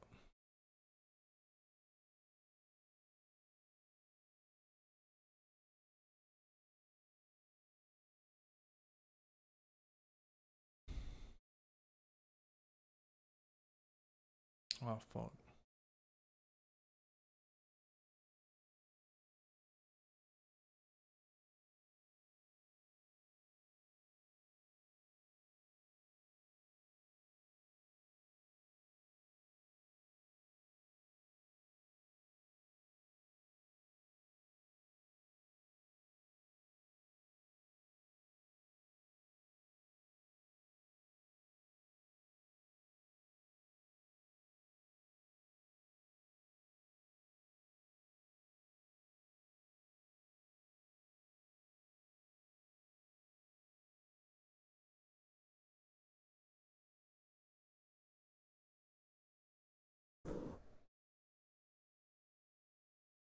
maybe send it again. Or was it a long ass shit, man? Wait.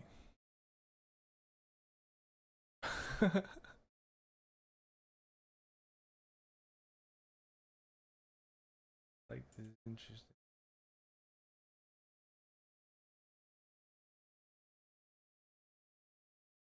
No. Yo, insane. You wait. Add permitted terms. Add.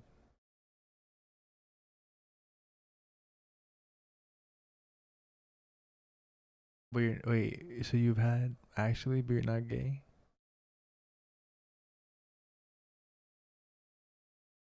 How does that happen, man? Were you drunk? How does that?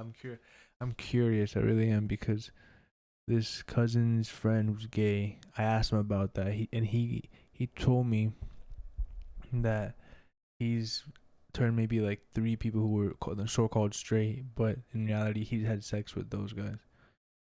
Yes, which one? The general, the the soldier, or the regular one, or the one with the girlfriend, the crazy one, the crazy one with him. He had a threesome or some shit.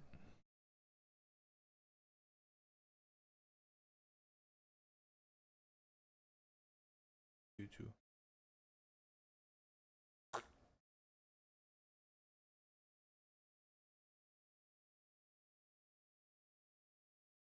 Okay.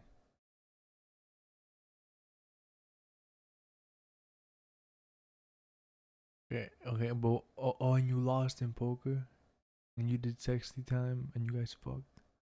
That's interesting, yo. That is interesting. You were fine with that, like you didn't back down, yo. But you weren't nervous. Cause I'm curious, man. You agreed to this. You agreed to this, you know. So I'm curious, what were you thinking? Cause you just said you're not gay, right? So what are your emotions like? Were you not nervous? Oh my god, this like I actually lost. Not much. You were like, just fuck it. Yo, what?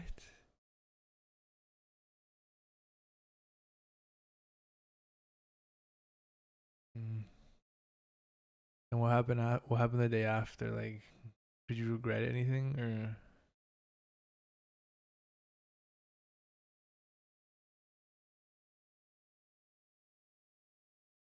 It's interesting, man.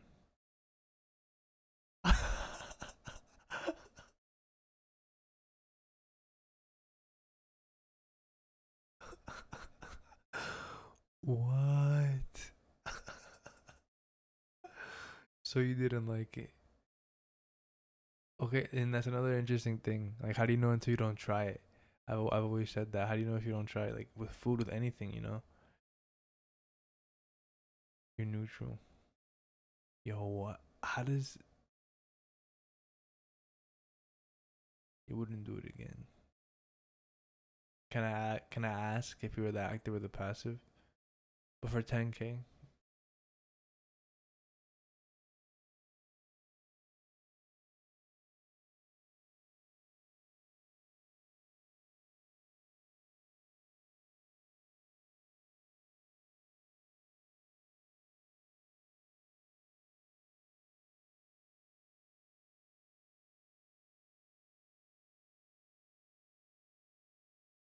I don't know.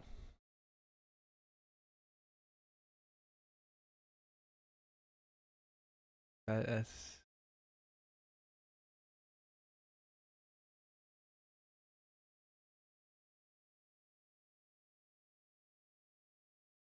wow.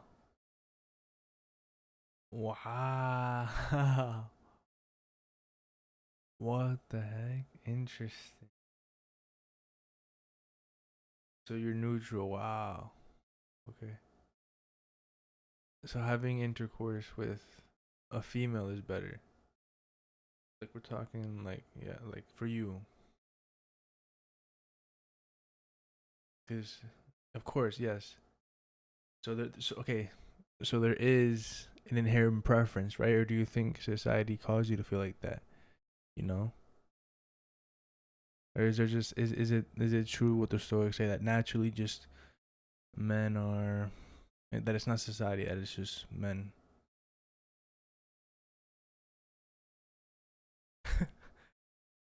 Misogyny? The fuck? Yo, I don't know if I get whatever. We'll see what happens. Yeah.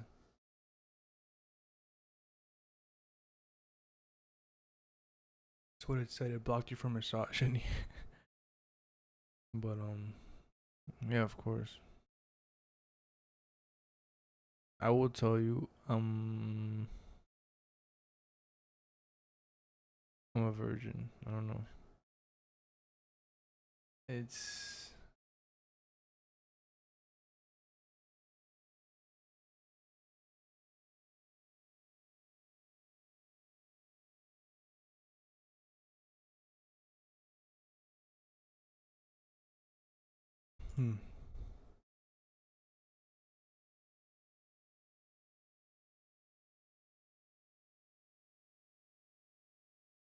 There's not something I can talk about. That's what I'm saying.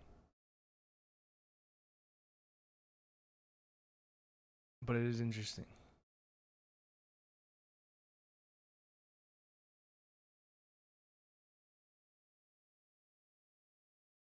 This idea of the idea of homosexuality and masculinity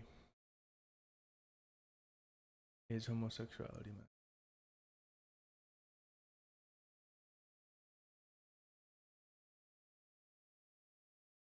Love between males is the most stable of loves. To second sophists, using nature and animals as examples of what should be followed ignores the fact that humans have surpassed nature with civilization. Yeah. Mind you, female homosexuality was never discussed in these debates because everyone in Rome saw it as inappropriate. While these moral debates were occurring in the Roman Empire, the empire itself began a process of strong centralization of power, resulting in ever-increasing control over its citizens' lives. As Boswell describes it, the increasingly theocratic despotism of the later empire often led to intervention in matters such as personal religious conviction or private sexual expression. This meant that moral laws that regulated sexuality became increasingly common and stringent, but they were also still based on the pagan Roman social norms that had existed for centuries. For example, exclusive homosexual relationships were always frowned upon in Rome, but they were only made illegal in the 3rd century. Passive males in sexual encounters were also always frowned upon, but again, it was only in the 3rd century that passive men in sex became legally punished by being fined and by not being allowed to bring lawsuits against other Roman citizens. Pederasty, which was illegal since the Republican era, was now more harshly punished by death or exile depending on the status of the citizen. The use of force to obtain sexual favors from people of lower status, including slaves, something permissible for men to do since the Republican times but frowned upon, was now also illegal. However, the punishment for it was dependent on case-by-case basis. Female sexuality also became even more controlled. Under Augustus's moral laws, widowed and divorced women who had 3 to 4 kids were, among other things, given control over their own sexuality. But in the 3rd to 4th century, even these small leniencies were taken away, and women were not allowed to have sex at all outside of marriage. Abortion, which wasn't legally controlled but socially stigmatized if done without the consent of the father, was now made illegal unless the father of the kid consented to it.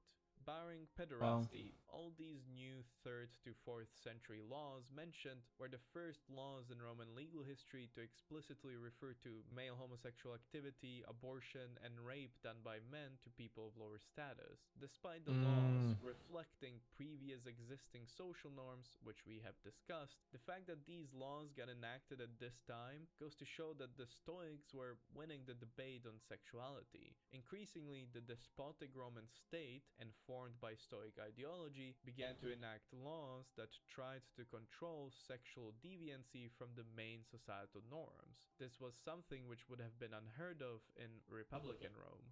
However, as mentioned multiple times, all these new laws were still informed by the pagan sexual morality of the society at large, which, yes, was becoming more sexually conservative, but was still different from what was to come next. It took the introduction of Christianity into the Roman imperial system for the laws to evolve into something we would recognize today.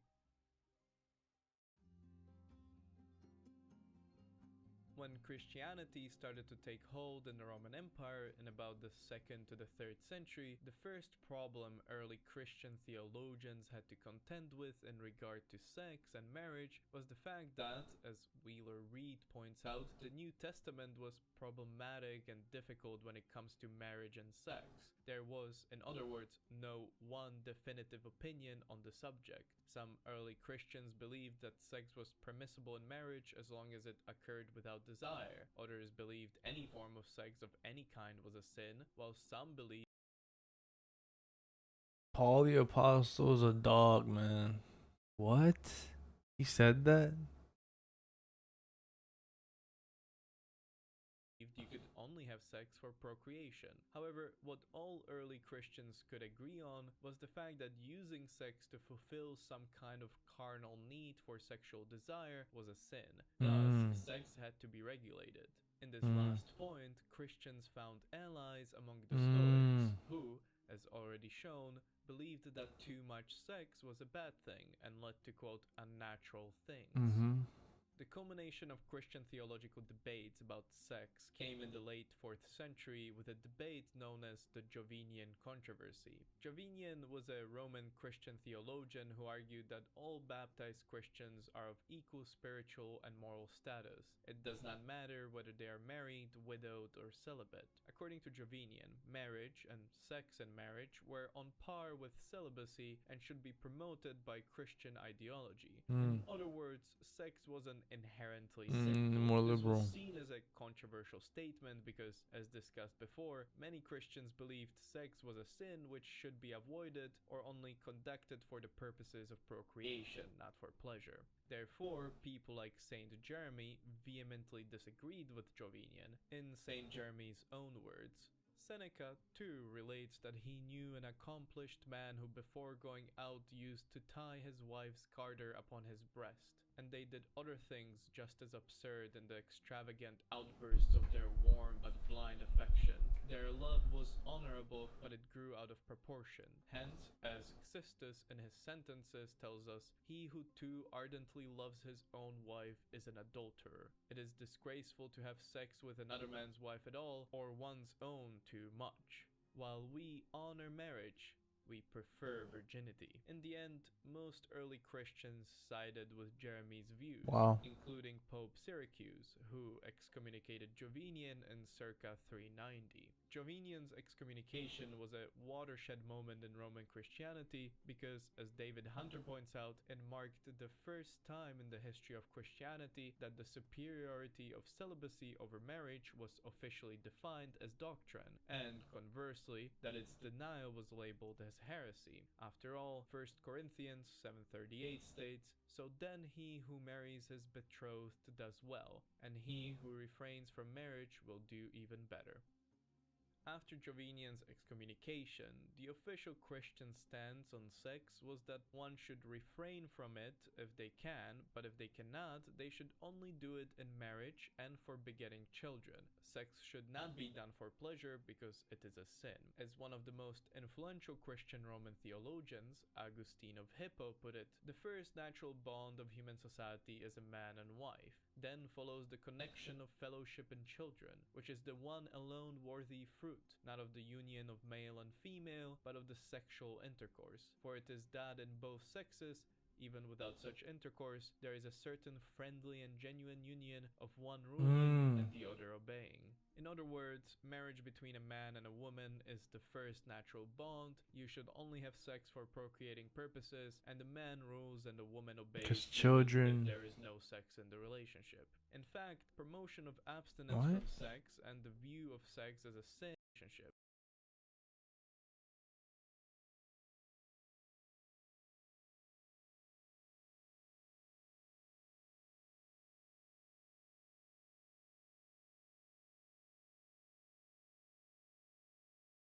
In fact, promotion of a woman obeys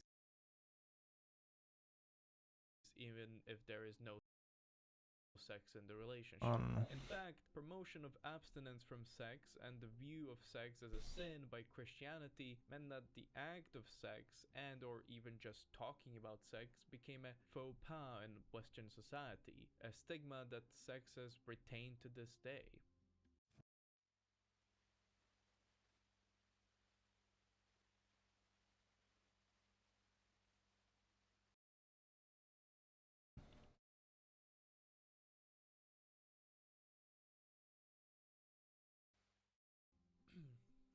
When it came to male homosexual relationships, the Bible was perceived by early Christians to be far clearer in its detestation of it. As Leviticus 20:13 states, if a man has sexual relations with a man as one does with a woman, both of them have done what is detestable. They are to be put to death, their blood will be on their own heads.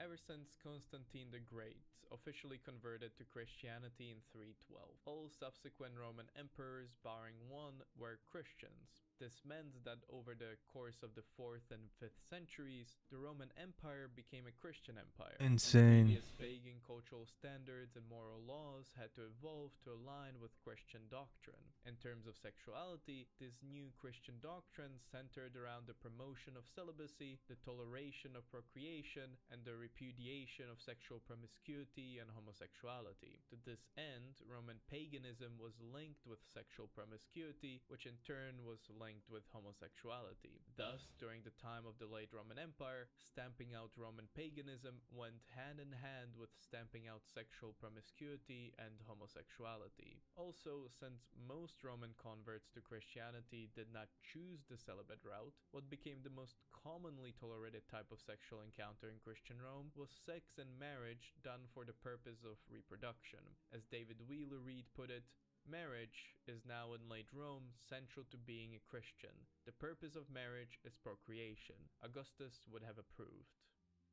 Eradicating what was seen as pagan sexual activities manifested in the law code in two ways. First, current laws against homosexuality, fornication, and adultery were given harsher punishments. For example, Theodosius's laws, mentioned at the start of this video, enacted in 389/91, were part of this shift towards harsher punishments for deviating from the Christian sexual doctrine. Theodosius's law punished the same act of passive homosexual sex as a law enacted earlier in the 3rd century, but the penalty for transgression was no longer financial.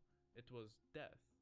After most existing laws were given harsher punishments, second came the enactment of new laws in mostly the 4th to 6th century, which cemented the Christian sexual doctrine in the empire. Laws that impeded, as much as possible, sexual encounters outside of marriage were enacted. Prostitution, concubines, and fornication were made illegal, and adultery laws were now made legal for men, not just for women. Lastly, all forms of homosexuality, for the first time in Roman history, were made illegal by Emperor Justinian in around 533. This is where the second Justinian's Roman law mentioned at the start of the video comes from.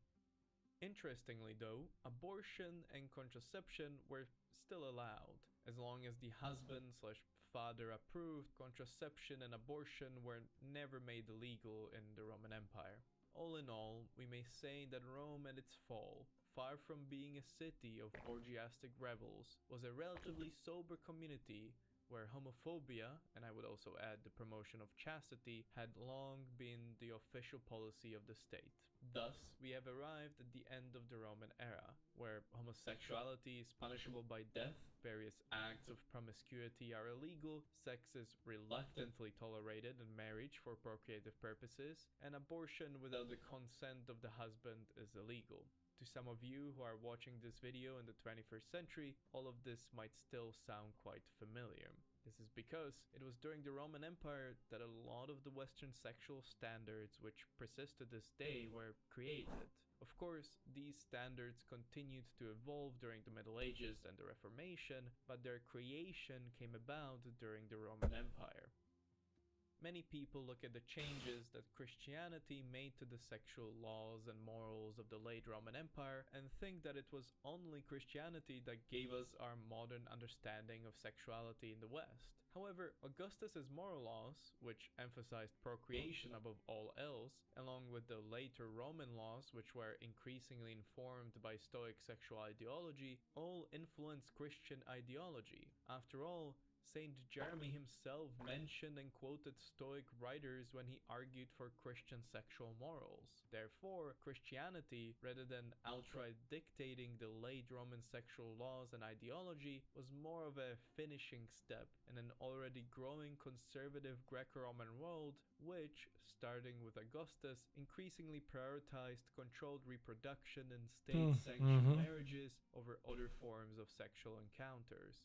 This did not mean that prostitution, homosexuality, or adultery went away, but the way these things were viewed and regulated by European society at large shifted substantially from the early Roman period to the late Roman period. I want to add one more quick explanation before we end. This video tried to describe the sexual standards and laws of Roman society at large and how they evolved and changed over time. This means I was looking at the overall cultural and moral sexual standards of the society, primarily through its laws, which naturally exclude people who, for various reasons, did not follow the laws or conform to the societal standards. For example, there were plenty of Roman emperors or powerful noblewomen who did not conform to the sexual laws and moral standards of the Roman population at large. Just think of Caligula or Messalina. As with many things in social and cultural history, exceptions do exist. And these exceptions can seem hidden in a video that isn't comprehensive and only tries to talk about the general picture. That is why I recommend reading all the books I've used for research if you want to know more about this topic. Affiliate links to buy these books are in the description and the pinned comment. If you buy them, which I highly recommend you should, please buy them through these links. If you want to see an interesting, yo. But yeah. What is the most masculine lifestyle? Is it the Roman way, the Roman ideal of being the best, the most dominant in whatever you do? Dominating everything, including other men. Sexually, I don't know.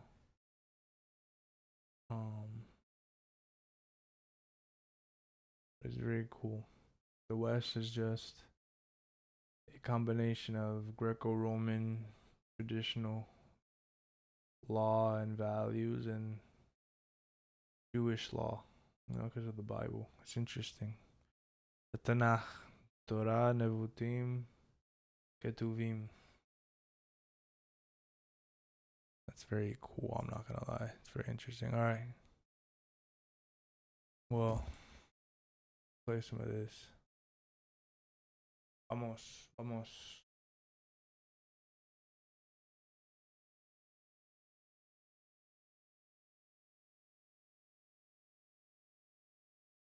No, fuck it.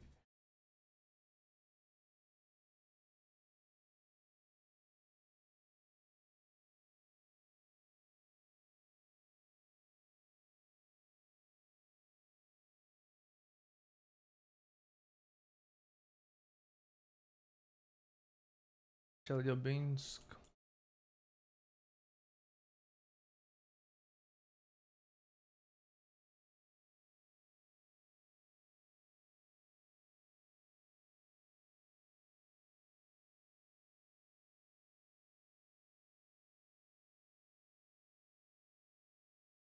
Oh my god.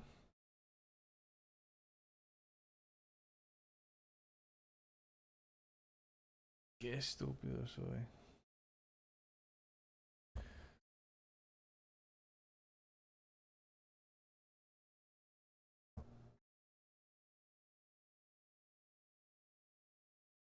Raimundstraße.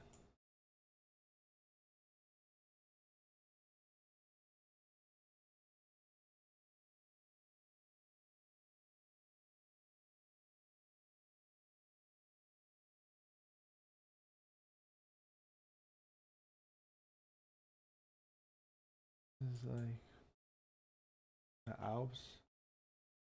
Maybe around here. Let me do some.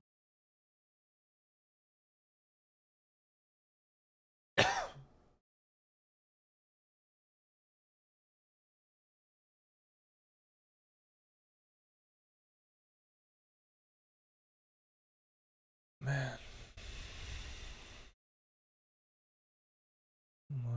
Makes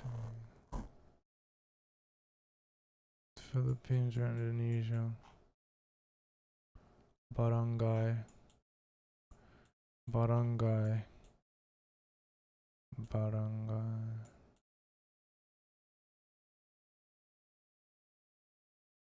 Barangay.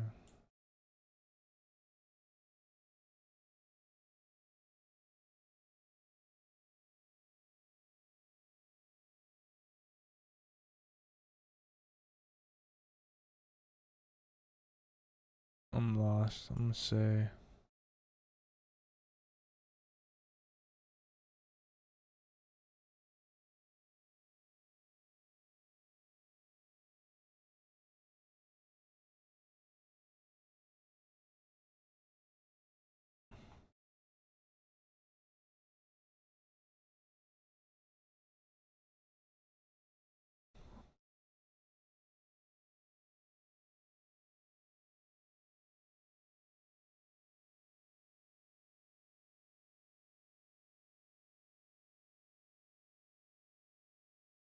RIDC, Rhode Island.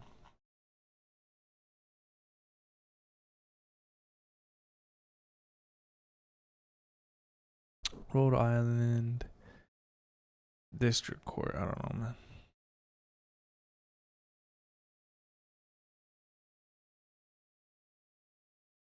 That's horrible. Good game.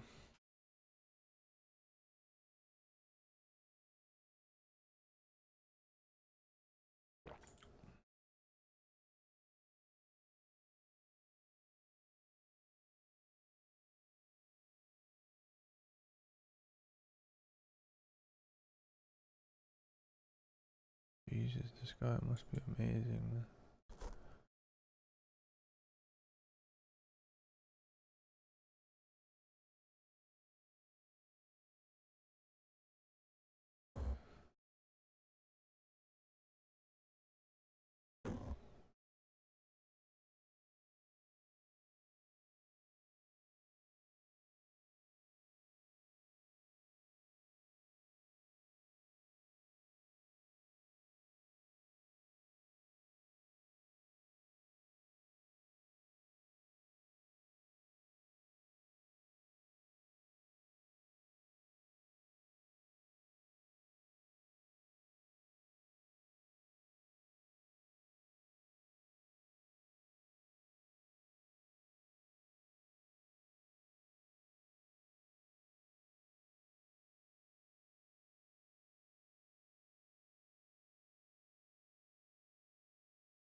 Alright, see you, man.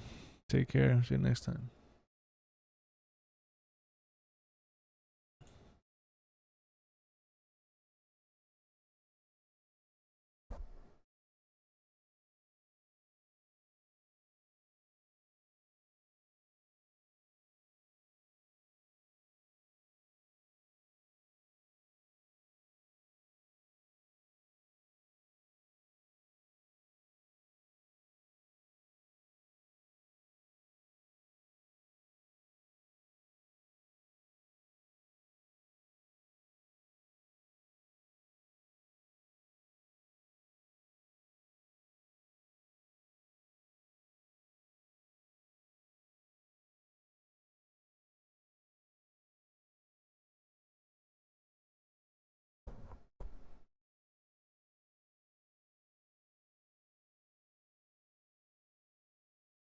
Yeah.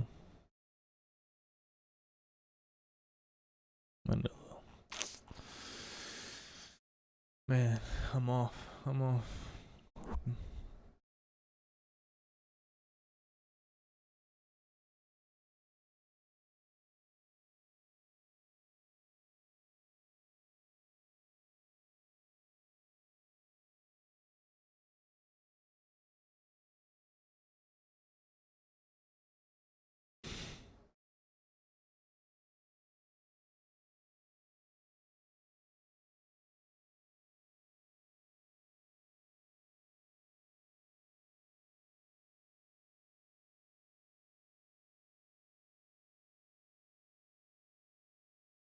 I'm off.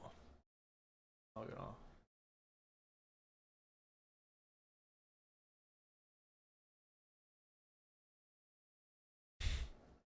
Yeah, 3 losses. When it's bad, it's bad. When it's down, it's down. What you can do is log off and try again later. Alright, peace everyone. Thank you.